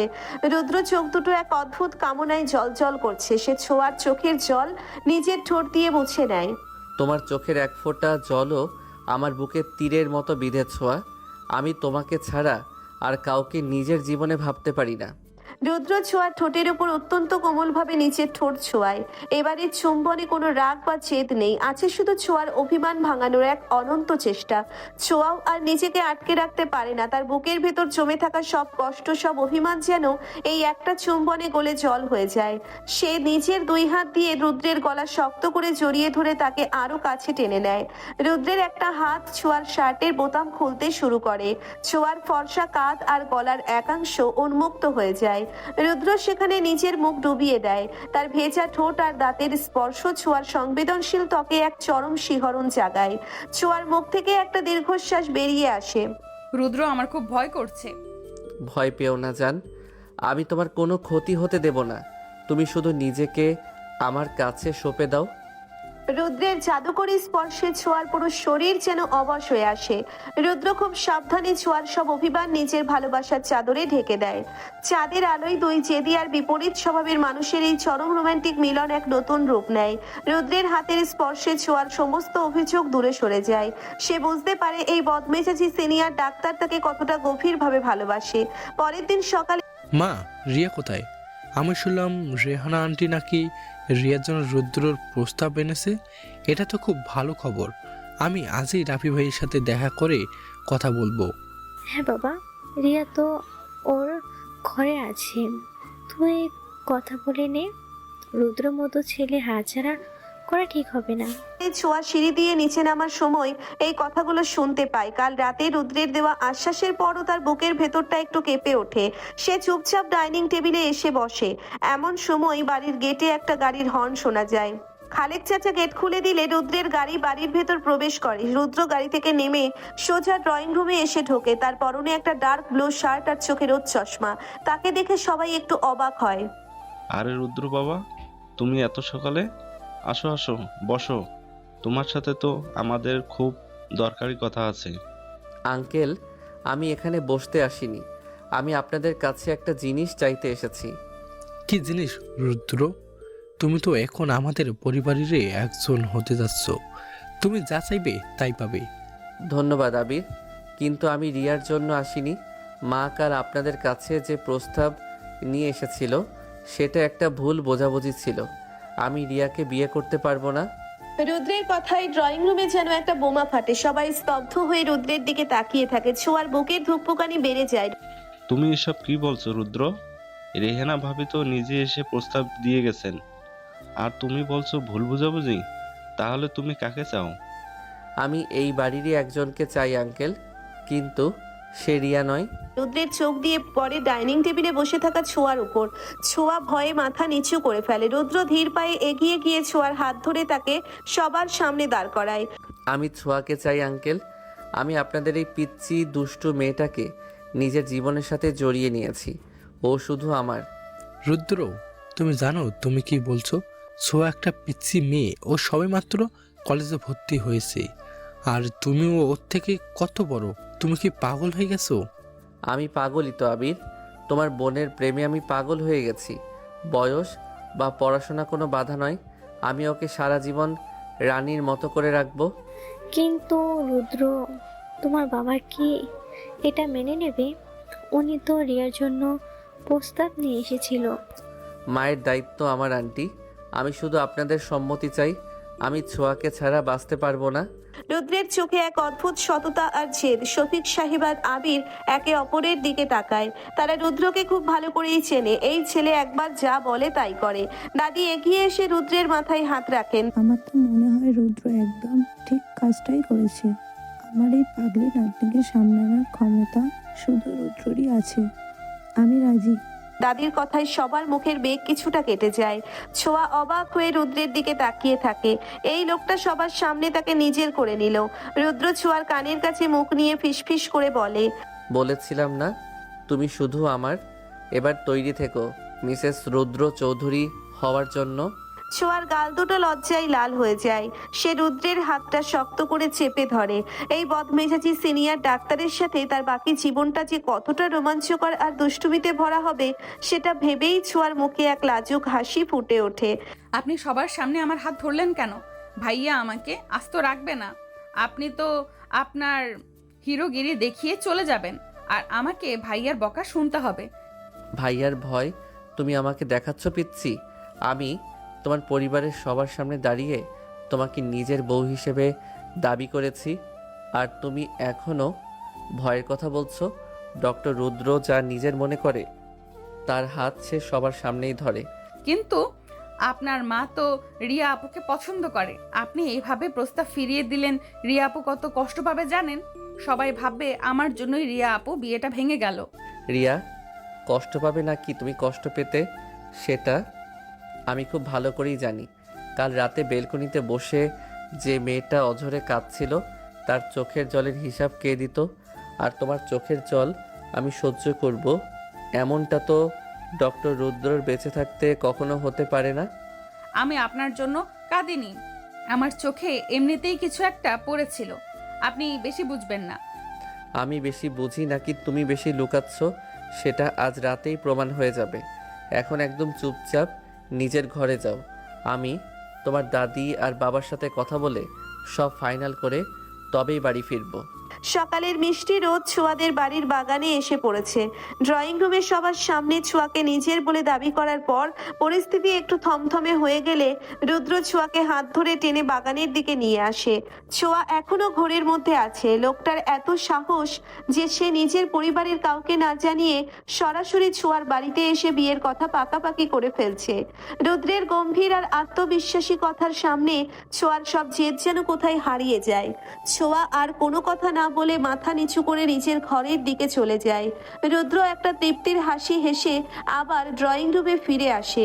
সেখানে শফিক সাহেব এবং আবির খুব চিন্তিত মুখে বসে আছেন। দাদি আর নাদিয়াও চুপচাপ। রুদ্র তুমি আমার বন্ধু স্থায়ীও, আমি তোমাকে সম্মান করি, কিন্তু সোয়ার বয়স মাত্র 17। ও এইসবে কলেজে উঠলো। ওর না আছে কোনো ম্যাচুরিটি, না আছে সংসার সামলানোর জ্ঞান। তুমি এত বড় একটা ডিসিশন কিভাবে নিচ্ছ? ছোঁয়ার ম্যাচিউরিটি নিয়ে তোমাকে ভাবতে হবে না আবির। আমি ওকে ওর এই পাগলামি আর দুষ্টুমিগুলো নিয়েই ভালোবাসতে চাই। আমি চাই না ও খুব তাড়াতাড়ি বড় হয়ে যাক। আমি ওর সব দায়িত্ব নিচ্ছি। কিন্তু বাবা, তোমার মা বাবা কি এই বিয়ে নিয়ে মেনে নেবে? তারা তো রিয়ার জন্য প্রস্তাব এনেছিল। এখন যদি তুমি ছোঁয়াকে বিয়ে করতে চাও তাহলে দু পরিবারের মধ্যে একটা ভুল বুঝাবুঝি তৈরি হতে পারে। আঙ্কেল, আপনারা শুধু আমার আর ছোঁয়ার বয়সের পার্থক্যটা দেখছেন, কিন্তু আমার ভালোবাসার গভীরতাটা দেখছেন না। আমার পরিবারকে আমি সামলাবো। আমি আপনাদের কথা দিচ্ছি, ছোঁয়ার চোখের কোণে এক ফোঁটা জলও আমি আসতে দেব না। আমার তো আর কোনো অমত নেই। ছোঁয়া বড্ড জেদি আর ডান পিটে মেয়ে। ওকে রুদ্র ছাড়া আর কেউ সামলাতে পারবে না। আমি আমার নাতনিকে রুদ্রর হাতেই তুলে দেব। দাদির কথায় শফিক সাহেব আর আবিরও আর অমত করতে পারে না। তারা জানে রুদ্রের মতো এত ভালো প্রতিষ্ঠিত এবং দায়িত্বশীল ছেলে এই যুগে পাওয়া খুব মুশকিল। রুদ্র সবার কাছ থেকে বিদায় নিয়ে নিজের বাড়ির দিকে রওনা হয়। তার মাথায় এখন একটাই চিন্তা, নিজের বাবা মাকে কিভাবে মানাবে। রুদ্র বাড়িতে ঢুকতেই দেখে ড্রয়িং রুমে একটা চরম উত্তেজনাকার পরিস্থিতি। রেহানা রাগে সোফায় বসে আছেন এবং আহমেদ সাহেব পাইচারি করছেন। রাফিয়া আর সাদিয়াও সেখানে উপস্থিত। তুই নাকি শফিক ভাইদের বাড়িতে গিয়ে রিয়ার প্রস্তাব ফিরিয়ে দিয়েছিস? তোর এত বড় স্পর্ধা রুদ্র, তুই আমার মুখের উপর কালি মাখিয়েছিস। আমি ওই বাড়িতে আর মুখ দেখাবো কিভাবে?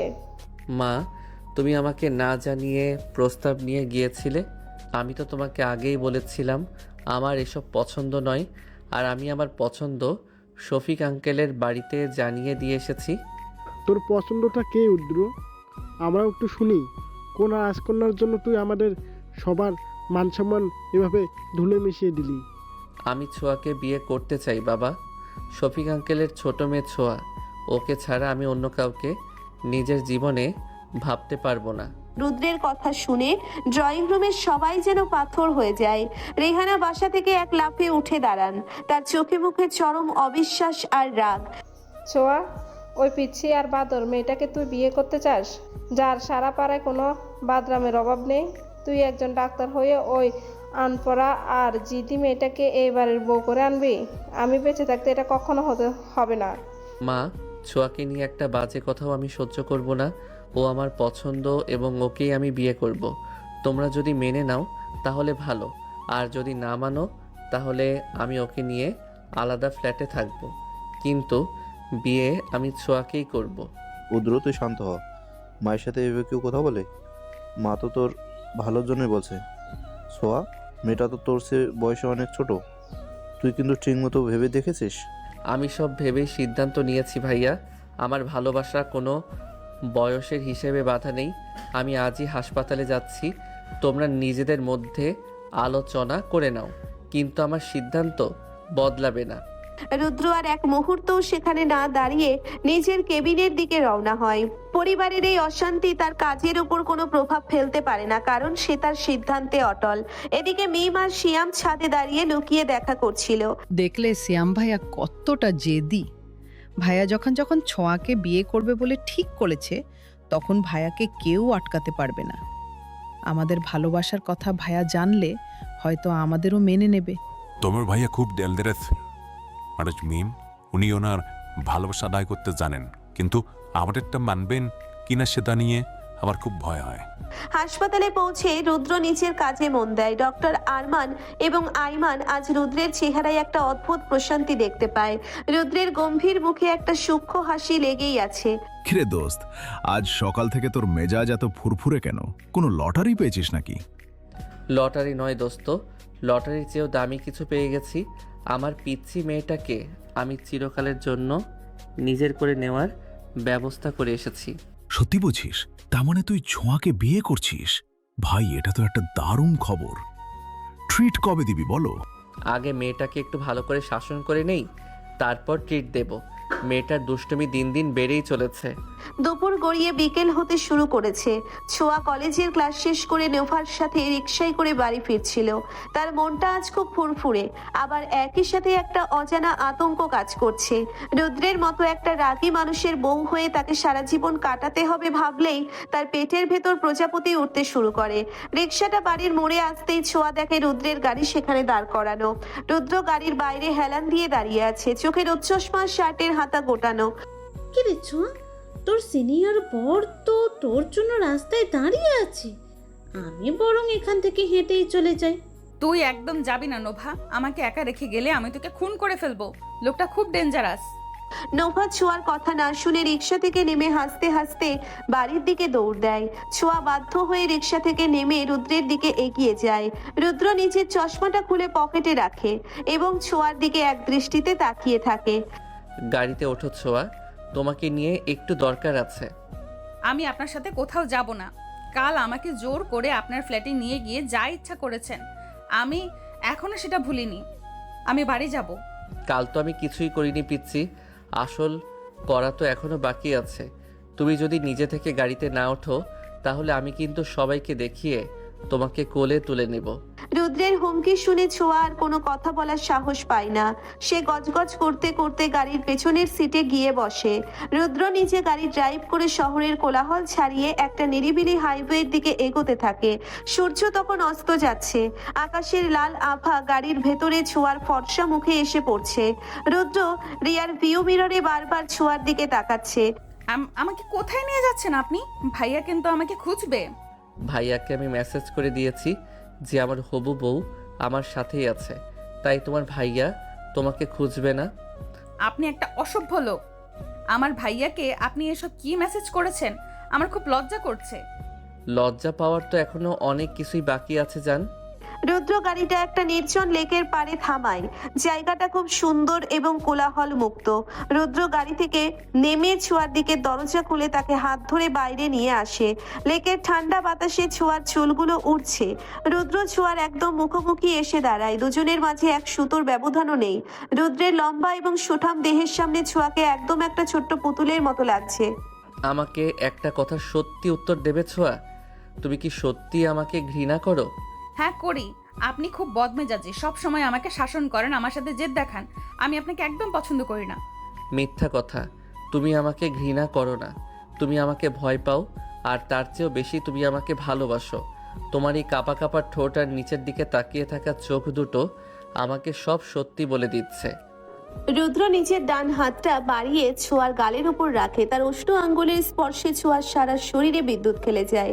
রুদ্র খুব ধীরে ধীরে নিজের মুখটা ছোঁয়ার কানের কাছে নিয়ে যায়।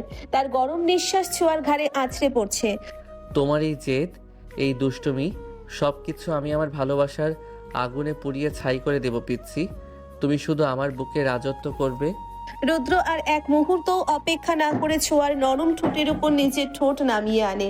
এই চুম্বনে কোনো জোর জবরদস্তি নেই, আছে শুধু এক গভীর আবেগ আর অনন্ত অধিকার। রুদ্র ছোঁয়ার ওপরের ঠোঁটটা খুব আদর করে চুষতে থাকে। ছোঁয়ার সব প্রতিরোধ, সব জেদ যেন এই একটা স্পর্শে গলে জল হয়ে যায়। সে নিজের অজান্তেই তার দুই হাত রুদ্রের গলাতে পেঁচিয়ে ধরে।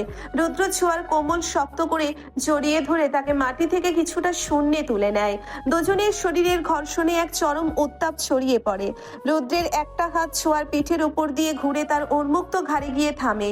রুদ্রের হাতের আঙ্গুলগুলো ছোঁয়ার খোলা চুলের ভেতর দিয়ে বিলি কাটতে থাকে। ছোঁয়ার মুখ থেকে একটা অস্ফুট শব্দ বেরিয়ে আসে।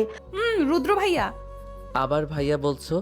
আমি আজ তোমার মুখ থেকে এই ভাইয়া ডাক চিরদিনের জন্য মুছে দেব। রুদ্র ছোঁয়ার ঠোঁট ছেড়ে তার গলার কাছে মুখ ডুবিয়ে নেয়। সেখানে সে খুব তীব্রভাবে চুমু খেতে শুরু করে। ছোঁয়ার নরম ত্বকে রুদ্রের দাঁত আর ঠোঁটের স্পর্শে এক অদ্ভুত শিহরণ জাগে। রুদ্র ছোঁয়ার গলার সেই পুরনো দাগটার ওপর আবার নতুন করে একটা লাল দাগ বসিয়ে দেয়। ব্যথায় আর উত্তেজনায় ছোঁয়া রুদ্রের শার্ট খামচে ধরে। রুদ্র ছোঁয়াকে গাড়ির বনেটের সাথে শক্ত করে চেপে ধরে। তার একটা হাত ছোঁয়ার কামিজের উপর দিয়ে তার পেটের কাছে স্পর্শ করে। রুদ্রের এই আগ্রাসী আর মাতাল করা ভালোবাসার কাছে ছোঁয়া নিজেকে পুরোপুরি সঁপে দেয়। দীর্ঘক্ষণ পর রুদ্র যখন ছোঁয়াকে ছাড়ে তখন ছোঁয়ার শ্বাস দ্রুত ওঠানামা করছে। তার চোখ দুটো নেশাগ্রস্ত আর ঠোঁট দুটো ফুলে লাল হয়ে আছে। রুদ্র ছোঁয়ার কপালে একটা দীর্ঘ চুমু খায়।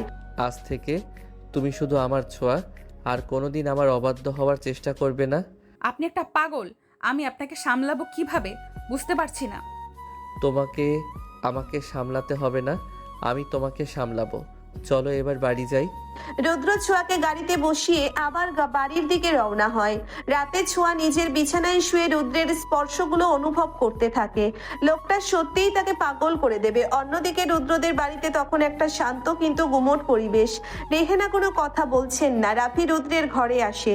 রুদ্র, তুই যা করতেছিস তাতে মা খুব কষ্ট পেয়েছে, কিন্তু আমি জানি তুই ছোঁয়াকে সারা শান্তিতে থাকতে পারবি না।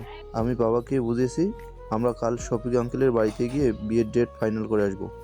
থ্যাঙ্কস ভাইয়া, আমি জানতাম তুই আমাকে বুঝবি। মাকে আমি বিয়ের পর ঠিক মানিয়ে নেব। ছোঁয়ার মতো একটা মিষ্টি মেয়েকে মা বেশি দিন দূরে সরিয়ে রাখতে পারবে না। পরের দিন সকালে দুই পরিবারের মধ্যে বিয়ের কথা পাকাপাকি হয়ে যায়। আগামী শুক্রবার তাদের বিয়ের দিন ঠিক করা হয়। ছোঁয়ার বাড়িতে সাজো সাজো রব, কিন্তু ছোঁয়ার মাথায় তখনও চরম দুষ্টুমি ঘুরছে। সে কিছুতেই এত সহজে রুদ্রকে ছেড়ে দেবে না। সে প্ল্যান করে রুদ্রকে একটা চরম শাস্তি দেবে। বিকেলে রুদ্র যখন ছোঁয়াদের বাড়িতে আসে তখন ছোঁয়া চুপি চুপি রুদ্রের দামি স্টেথোস্কোপটা লুকিয়ে ফেলে। রুদ্র ড্রয়িং রুমে বসে আবিরের সাথে কথা বলছিল। আবির, আমি কাল ছোঁয়াকে নিয়ে একটু শপিংয়ে যাব, তুমি কিছু মনে করো না। আরে না না, মনে করার কি আছে, ও তো এখন তোমারই দায়িত্ব। রুদ্র ওঠার সময় নিজের স্টেথোস্কোপটা খুঁজে পায় না। সে খুব ভালো করেই জানে এই কাজ কার হতে পারে। রুদ্র সোজা ছোঁয়ার ঘরের দিকে পা বাড়ায়। ঘরের দরজা ভেজানো ছিল। রুদ্র ভেতরে ঢুকে দেখে ছোঁয়া বিছানায় বসে হাঁটছে আর তার স্টেথোস্কোপটা দিয়ে নিজের পুতুলের হার্টবিট মাপছে। আমার ডাক্তারি জিনিসপত্র নিয়ে খেলার খুব শখ হয়েছে, তাই না পিচ্ছি? আপনি এখানে কেন এসেছেন? এটা তো আমার ঘর, আর এই জিনিসটা আমি আপনাকে দেব না। আপনি আমার ব্যাট আটকে রেখেছিলেন না, এটা তার প্রতিশোধ। প্রতিশোধ নেবে তুমি আমার সাথে? আচ্ছা চলো আজ তবে একটা দারুণ প্রতিশোধের খেলা খেলি। রুদ্র দরজাটা ভেতর থেকে লক করে দেয়। তার চোখে এক অদ্ভুত দুষ্টুমি আর নেশা। ছোঁয়া রুদ্রের চোখ দেখে ভয় পেয়ে যায়। সে বিছানা থেকে লাফ দিয়ে নামার চেষ্টা করতেই রুদ্র খপ করে তার হাত ধরে ফেলে এবং এক টানে তাকে আবার বিছানায় ফেলে দেয়। রুদ্র ছোঁয়ার উপর একদম বাঘের মতো ঝাঁপিয়ে পড়ে। ছাড়ুন আমাকে, কেউ চলে আসবে রুদ্র ভাইয়া। আসুক সবাই, আজ আমি তোমাকে এমন একটা শাস্তি দেব যে বিয়ের আগে আর কোনোদিন আমার কোনো জিনিসে হাত দেওয়ার সাহস করবে না। রুদ্র ছোঁয়ার দুই হাত মাথার উপর শক্ত করে চেপে ধরে। তারপর সে ছোঁয়ার কানের কাছে মুখ নিয়ে ফিসফিস করে কিছু একটা বলে। ছোঁয়ার মুখ লজ্জায় একদম টকটকে লাল হয়ে যায়। রুদ্র আর কোনো কথা না বলে ছোঁয়ার ঠোঁটের উপর আবার একটা জ্বলন্ত আর বন্য চুম্বন এঁকে দেয়। ছোঁয়ার সব জেদ, সব দুষ্টুমি রুদ্রের এই শক্তিশালী আর আগ্রাসী প্রেমের কাছে বারবার হার মানতে বাধ্য হয়। তাদের এই খুনসুটি আর গভীর ভালোবাসার মধ্যেই ঘনিয়ে আসতে থাকে তাদের বিয়ের সেই কাঙ্ক্ষিত দিন। আপনি একটা জল্লাদ, আমার ঠোঁট দিয়ে রক্ত বের করে দিয়েছেন। আমি আপনাকে বিয়ে করব না। কালই বাবাকে বলে বিয়ে ক্যান্সেল করে দিব। বিয়ে ক্যান্সেল করার ক্ষমতা ডক্টর রুদ্রর বউয়েরও নেই পিচ্ছি। আর ঠোঁট দিয়ে রক্ত বের হয়নি। আমি শুধু আমার অধিকারের একটা ছোট্ট ছাপ রেখেছি, যাতে বিয়ের এই কটা দিন আয়নায় নিজের মুখ দেখলেই তোমার এই সিনিয়র বরের কথা মনে পড়ে। আমার কোনো দরকার নেই আপনাকে মনে করার। আপনি আমার ঘর থেকে এক্ষুনি বেরিয়ে যান, নইলে আমি সত্যি সত্যি চিৎকার করে সবাইকে জড়ো করে ফেলবো। আচ্ছা যাচ্ছি, তবে যাওয়ার আগে একটা কথা বলে যাই। কাল তোমার গায়ে হলুদ, ওই অনুষ্ঠানে যেন অন্য কোনো ছেলের ছায়াও তোমার আশেপাশে না দেখি। না হলে আমি কিন্তু সবার সামনেই ওই হলুদ মাখা অবস্থাতেই তোমাকে কোলে তুলে নেব। রুদ্র ছোঁয়ার কপালে একটা গাঢ় চুমু খেয়ে নিজের স্টেথোস্কোপটা হাতে নিয়ে ছোঁয়ার ঘর থেকে বেরিয়ে যায়। ছোঁয়া বিছানায় বসে হাঁপাতে থাকে। আয়নার দিকে তাকাতেই তার চোখ আটকে যায় নিজের ফোলা আর লাল হয়ে থাকা ঠোঁট দুটোর দিকে। এই বদমেজাজি লোকটা সত্যিই তাকে পাগল করে দেবে। কিন্তু অদ্ভুত ব্যাপার হলো, লোকটার এই রাগী আর আগ্রাসী শাসনের মাঝেও ছোঁয়া এক অদ্ভুত ভালোবাসা আর নিরাপত্তা খুঁজে পায়। সে নিজের ঠোঁটে হাত বুলিয়ে একটা লাজুক হাসি হাসে। অন্যদিকে রুদ্র ছোঁয়াদের বাড়ি থেকে বেরিয়ে সোজা নিজের বাড়িতে পৌঁছায়। আগামীকাল ছোঁয়া রুদ্রের গায়ে হলুদ আর শুক্রবার বিয়ে।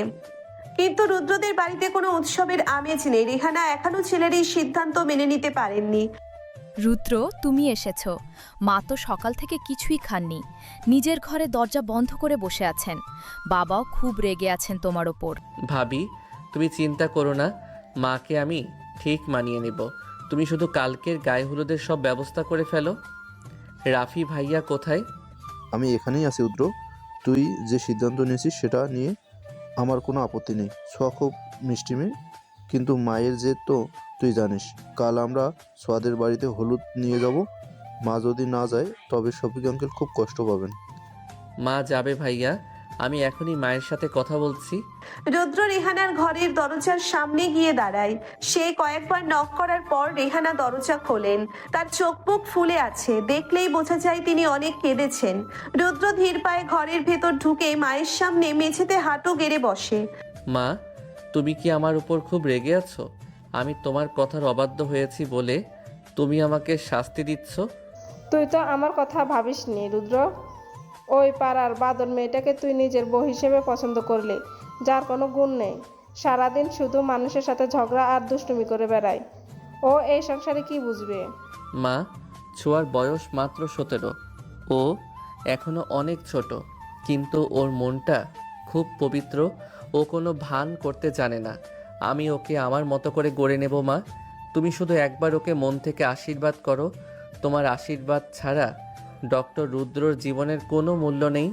রুদ্রের চোখে পানি টলমল করছে। ছেলের এই অবস্থা দেখে রেহানার বুকের ভেতরটা হু হু করে ওঠে। রুদ্র কখনো কোনো কিছুর জন্য এত জেদ করেনি, আর আজ একটা মেয়ের জন্য সে মায়ের সামনে হাঁটু গেড়ে কাঁদছে। রেহানা রুদ্রের মাথায় হাত রাখেন। তুই যখন ওকে এতই ভালোবাসিস তখন আর আমার কি করার আছে? আমি কাল হলুদ নিয়ে যাব, কিন্তু মেয়েটা যদি কোনো দিন আমার সংসারের সম্মান নষ্ট করে তবে আমি ওকে একদিনও এ বাড়িতে রাখবো না। আমি তোমাকে কথা দিচ্ছি মা, ছোঁয়া একদিন তোমার সবচেয়ে আদরের মেয়ে হয়ে উঠবে। পরের দিন সকালে দুই বাড়িতেই উৎসবের ধুম। ছোঁয়াদের বাড়ির ছাদে বিশাল প্যান্ডেল করা হয়েছে। পুরো ছাদ গাঁদা ফুল আর কাচের চুড়ি দিয়ে সাজানো। ছোঁয়াকে একটা সুন্দর হলুদ রঙের শাড়ি পরানো হয়েছে, মাথায় ফুলের গহনা, 2 হাত ভর্তি কাচের চুড়ি। তাকে দেখতে একদম স্বর্গের অপ্সরীর মতো লাগছে। নোভা আর রিয়া ছোঁয়ার পাশে বসে আছে। কিরে ছোঁয়া, তোর সিনিয়র বর তো আজ তোকে এই রূপে দেখলে একদম পাগল হয়ে যাবে। তুই তো পুরো আগুন হয়ে আসছিস। তুই একদম বাজে বকবি না নোভা। ওই লোকটা পাগল হবে না, উল্টো আমাকে পাগল করে দেবে। একটু আগেও আমাকে মেসেজ করেছে আমি যেন বেশি না হাসি। লোকটা শুধু হুকুম আর হুকুম। রুদ্র ভাইয়া তোকে খুব ভালোবাসে রে ছোঁয়া। তুই খুব ভাগ্যবতী যে এমন একজন মানুষকে নিজের স্বামী হিসেবে পাচ্ছিস। ছোঁয়া রিয়ার কথা শুনে একটু অবাক হয়। সে ভেবেছিল রিয়া হয়তো তার উপর খুব রেগে আছে, কিন্তু রিয়ার চোখে কোনো রাগ নেই, আছে শুধু মনের জন্য ভালোবাসা। এমন সময় রুদ্রদের বাড়ি থেকে হলুদের তত্ত্ব নিয়ে সবাই এসে পৌঁছয়। রেহানা, আহমেদ সাহেব, রাফি, সাদিয়া ভাবি, মিম সবাই এসেছে। রেহানা গম্ভীর মুখে এসে ছোঁয়ার সামনে দাঁড়ান। ছোঁয়া ভয়ে ভয়ে উঠে দাঁড়িয়ে রেহানাকে সালাম করে। রেহানা ছোঁয়ার এই শান্ত আর সুন্দর রূপ দেখে একটু অবাক হন। তিনি ছোঁয়ার কপালে একটু হলুদ ছুঁয়ে দেন। সুখে থাকো, রুদ্র তোমাকে খুব ভালোবাসে, ওর সম্মানের দিকে খেয়াল রেখো। জি আন্টি, আমি চেষ্টা করব। হলুদের অনুষ্ঠান খুব সুন্দরভাবে শেষ হয়, কিন্তু ছোঁয়ার চোখ বরাবর একজনকে খুঁজছিল, যে তাকে এই অনুষ্ঠানের শুরু থেকেই করা শাসনে রেখেছে। রুদ্র আসেনি। রুদ্রের নাকি হাসপাতালে খুব ইম্পর্টেন্ট একটা সার্জারি ছিল। ছোঁয়ার মনটা একটু খারাপ হয়ে যায়। রাত তখন প্রায় 11টা। ছাদের এক কোণে একটা অন্ধকার জায়গায় ছোঁয়া একা দাঁড়িয়েছিল। হঠাৎ পেছন থেকে কেউ একজন তার কোমর জড়িয়ে ধরে তাকে নিজের বুকের সাথে মিশিয়ে নেয়। ছোঁয়া চিৎকার করতে যাবে, তার আগেই লোকটা নিজের একটা হাত দিয়ে ছোঁয়ার মুখ চেপে ধরে। চিৎকার করো না পিচ্ছি, আমি। আপনি এত রাতে এখানে কি করছেন? আর হসপিটালে আপনার সার্জারি ছিল? সার্জারি তো শেষ, কিন্তু আমার আসল পেশেন্ট তো এখানে একা দাঁড়িয়ে মন খারাপ করে আছে। আমার বউয়ের গায়ে হলুদ আর আমি আসবো না, সেটা কি হয়? রুদ্র ছোঁয়ার ঘাড়ে নিজের মুখ ডুবিয়ে দেয়। ছোঁয়ার সারা শরীরে একটা তীব্র শিহরণ বয়ে যায়। রুদ্রের পরনে একটা সাদা শার্ট আর হাত দুটো কোনোই পর্যন্ত গোটানো। সে ছোঁয়ার কানের কাছে ফিসফিস করে কথা বলতে থাকে। তোমাকে আজ এত সুন্দর লাগছে যে আমার ইচ্ছে করছে এখনই তোমাকে কোলে তুলে আমার নিজের ফ্ল্যাটে নিয়ে যাই। এই হলুদ শাড়িতে তোমাকে একদম আমার রানীর মতো লাগছে। ছাড়ুন আমাকে, কেউ দেখে ফেলবে। আর আপনি তো আমার গায়ে হলুদই দেননি। কে বলেছে হলুদ দেইনি? আমি তো আমার পুরো অস্তিত্বটাই তোমার সাথে মিশিয়ে দিয়েছি। রুদ্র নিজের পকেট থেকে একটু হলুদ বের করে নিজের গালে মাখে। তারপর সে ছোঁয়ার মুখের একদম কাছে চলে আসে। ছোঁয়া অবাক হয়ে রুদ্রের চোখের দিকে তাকিয়ে থাকে। রুদ্র নিচের হলুদ মাখা গালটা ছোঁয়ার ফর্সা গালের সাথে ঘষে দেয়। দুজনের গালের ঘর্ষণে এক অদ্ভুত উত্তাপ আর রোম্যান্স তৈরি হয়। রুদ্র ছোঁয়ার গাল থেকে ধীরে ধীরে তার ঠোঁটের দিকে এগিয়ে যায়। ছোঁয়া নিজের চোখ বন্ধ করে ফেলে। রুদ্র ছোঁয়ার ঠোঁটের উপর খুব নরম আর আদুরে একটা চুম্বন এঁকে দেয়। এই চুম্বনে কোনো আগ্রাসন নেই, আছে শুধু এক অনন্ত মায়া আর গভীর ভালোবাসা। ছোঁয়াও নিজের 2 হাত রুদ্রের শার্টের কলার শক্ত করে চেপে ধরে এই চুম্বনে সাড়া দেয়। রাতের অন্ধকারে 2 প্রেমিকের এই পবিত্র মিলন এক নতুন অধ্যায়ের সূচনা করে। অবশেষে সেই কাঙ্ক্ষিত দিন, শুক্রবার সন্ধ্যা। পুরো শহর যেন আজ ডক্টর রুদ্র চৌধুরী আর ছোঁয়ার বিয়ের সাক্ষী হতে সেজে উঠেছে। বিশাল এক কমিউনিটি সেন্টারে বিয়ের আয়োজন করা হয়েছে। ছোঁয়াকে আজ একটা গাঢ় লাল রঙের বেনারসি পরানো হয়েছে। ভারী গহনা আর বউ সাজিয়ে ছোঁয়াকে চিনতেই কষ্ট হচ্ছে। তার সেই চটপটে আর দুষ্টু চেহারাটা আজ একটা লাজুক আর স্নিগ্ধ রূপ নিয়েছে। অন্যদিকে রুদ্র একটা রয়্যাল ব্লু কালারের শেরওয়ানি পরেছে। তার গম্ভীর আর সুঠাম চেহারায় তাকে কোনো রাজপুত্রের চেয়ে কম লাগছে না। কাজী সাহেব যখন ছোঁয়ার কাছে কবুল শুনতে চান, ছোঁয়ার বুকের ভেতরটা তখন হাতুড়ির মতো পিটছিল। সে একবার নিজের বাবা শফিক সাহেবের দিকে তাকায়। শফিক সাহেবের চোখে জল। ছোঁয়া কাঁপা কাঁপা গলায় 3 বার কবুল বলে দেয়। এরপর রুদ্রও নিজের ভরাটার গম্ভীর গলায় কবুল বলে। সাইন করার সময় ছোঁয়ার হাত খুব কাঁপছিল। রুদ্র সবার সামনে নিজের শক্ত হাত দিয়ে ছোঁয়ার হাতটা ধরে সই করিয়ে নেয়। আজ থেকে পাড়ার সেই পিচ্ছি দুষ্টু মেয়েটা আইনত ডক্টর রুদ্রের বিবাহিত স্ত্রী মিসেস ছোঁয়া চৌধুরী। বিয়ের আনুষ্ঠানিকতা শেষে বিদায়ের পালা। ছোঁয়া নিজের বাবা আর মাকে জড়িয়ে ধরে অঝরে কাঁদতে থাকে। আবির এসে ছোঁয়ার মাথায় হাত বুলিয়ে দেয়। আমার পাগলি বোনটা আজ অন্যের বাড়ির বউ হয়ে যাচ্ছে। রুদ্র, আমার বোনটাকে তুমি সাবধানে রেখো। ও খুব ছেলে মানুষ, কোনো ভুল করলেই ক্ষমা করে দিও প্লিজ। তুমি একদম চিন্তা করো না আবির। ছোঁয়া এখন আমার সবচেয়ে বড় দায়িত্ব আর আমার বেঁচে থাকার কারণ। ওকে আমি আমার চোখের মনি করে রাখবো। দাদি ছোঁয়াকে বুকে জড়িয়ে ধরে অনেকক্ষণ কাঁদেন। ছোঁয়া রুদ্রের গাড়িতে গিয়ে বসে। গাড়ি চলতে শুরু করে চৌধুরী বাড়ির দিকে। ছোঁয়া সারা রাস্তা ফুপিয়ে ফুপিয়ে কাঁদতে থাকে। রুদ্র এক হাতে স্টিয়ারিং ধরে অন্য হাত দিয়ে ছোঁয়ার হাতটা শক্ত করে নিজের হাতের মুঠোয় নিয়ে নেয়। আর কাঁদবে না পিচ্ছি, তুমি তোমার নিজের বাড়িতেই যাচ্ছ, যে বাড়িতে শুধু তোমার আর আমার রাজত্ব চলবে। চৌধুরী বাড়িতে পৌঁছানোর পর সাদিয়া ভাবি আর মিম মিলে ছোঁয়াকে খুব সুন্দর করে বরণ করে নেয়। রেহেনা গম্ভীর মুখে দাঁড়িয়ে থাকলেও ছোঁয়া যখন তার পায়ে হাত দিয়ে সালাম করে তখন রেহানা আর নিজেকে ধরে রাখতে পারেন না। তিনি ছোঁয়ার মাথায় হাত দিয়ে তাকে বুকে জড়িয়ে নেন। ছোঁয়ার এই স্নিগ্ধ আর নিষ্পাপ রূপ রেহানার সব রাগ আর জেদ গলিয়ে দেয়। এবারে আজ থেকে তোমার ছোঁয়া, তুমি আমার রুদ্রকে সবসময় সুখে রেখো। রাত গভীর হতে শুরু করে। ছোঁয়াকে রুদ্রের বিশাল বেডরুমে এনে বসানো হয়।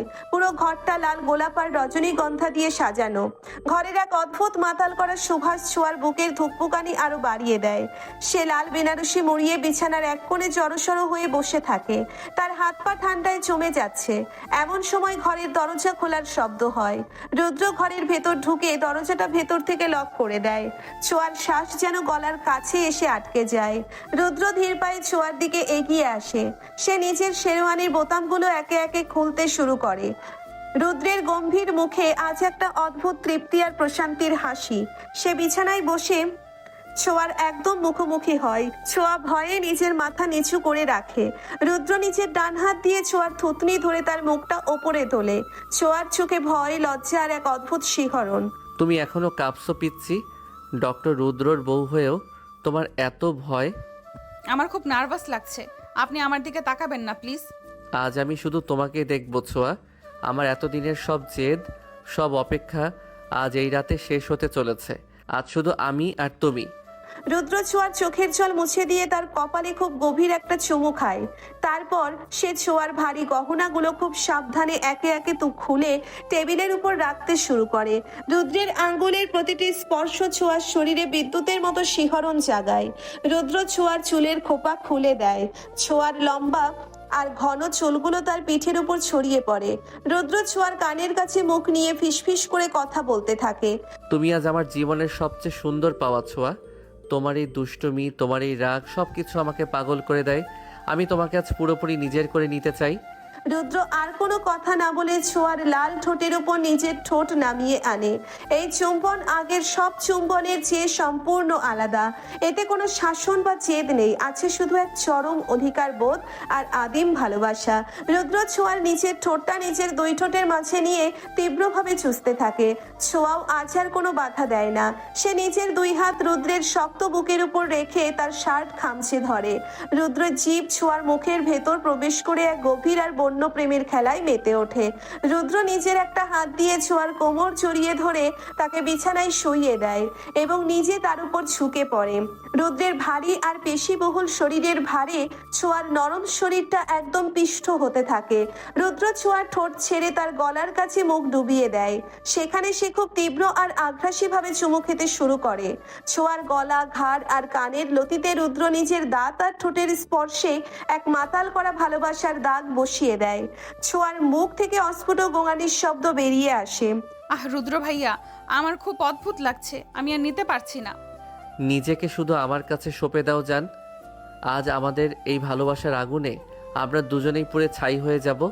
রুদ্র ছোঁয়ার লাল বেনারসির আঁচলটা খুব সাবধানে সরিয়ে দেয়। ছোঁয়ার ফর্সা আর অনাবৃত পেটের উপর রুদ্রের উষ্ণ হাতের স্পর্শ পড়তেই ছোঁয়া শিউরে ওঠে এবং চোখ শক্ত করে বন্ধ করে ফেলে। রুদ্র ছোঁয়ার শরীরের প্রতিটি ইঞ্চিতে নিজের ভালোবাসার আর অধিকারের ছাপ এঁকে দিতে থাকে। ঘরের নিস্তব্ধতায় শুধু দুজনের দ্রুত শ্বাস প্রশ্বাসের শব্দ আর অস্ফুট গোঙানি শোনা যাচ্ছে। রুদ্রের এই বন্য আর আগ্রাসী প্রেমের কাছে ছোঁয়ার সব লাজ লজ্জা, সব জেদ মুহূর্তের মধ্যে বিলীন হয়ে যায়। সে নিজের দুই হাত দিয়ে রুদ্রের গলা শক্ত করে জড়িয়ে ধরে তাকে আবারও কাছে টেনে নেয়।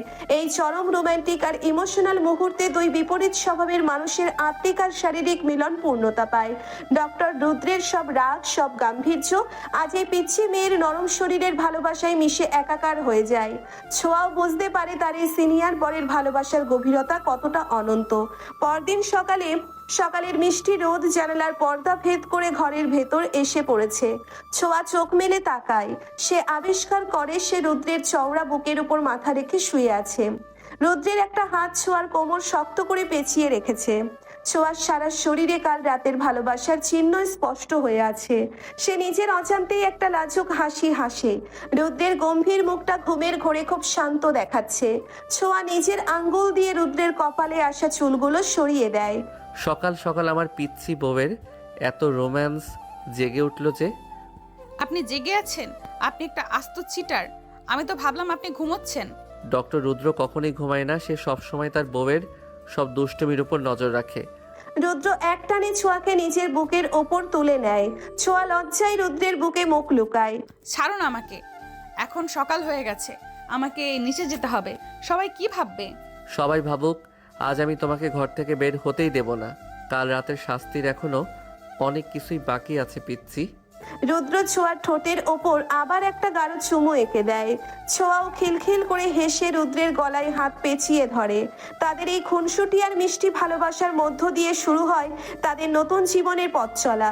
সব জেদ, সব রাগ আর শাসনের আড়ালে গড়ে ওঠা এই প্রেম চিরকাল তাদের জীবনকে এভাবেই রোমাঞ্চকর আর আনন্দে ভরিয়ে রাখবে। পাড়ার সেই পিচ্ছি দুষ্টু মেয়েটা আর তার বদমেজাজি সিনিয়র ডাক্তারের এই অদ্ভুত সুন্দর গল্পের এখানেই এক সুখের সমাপ্তি ঘটে।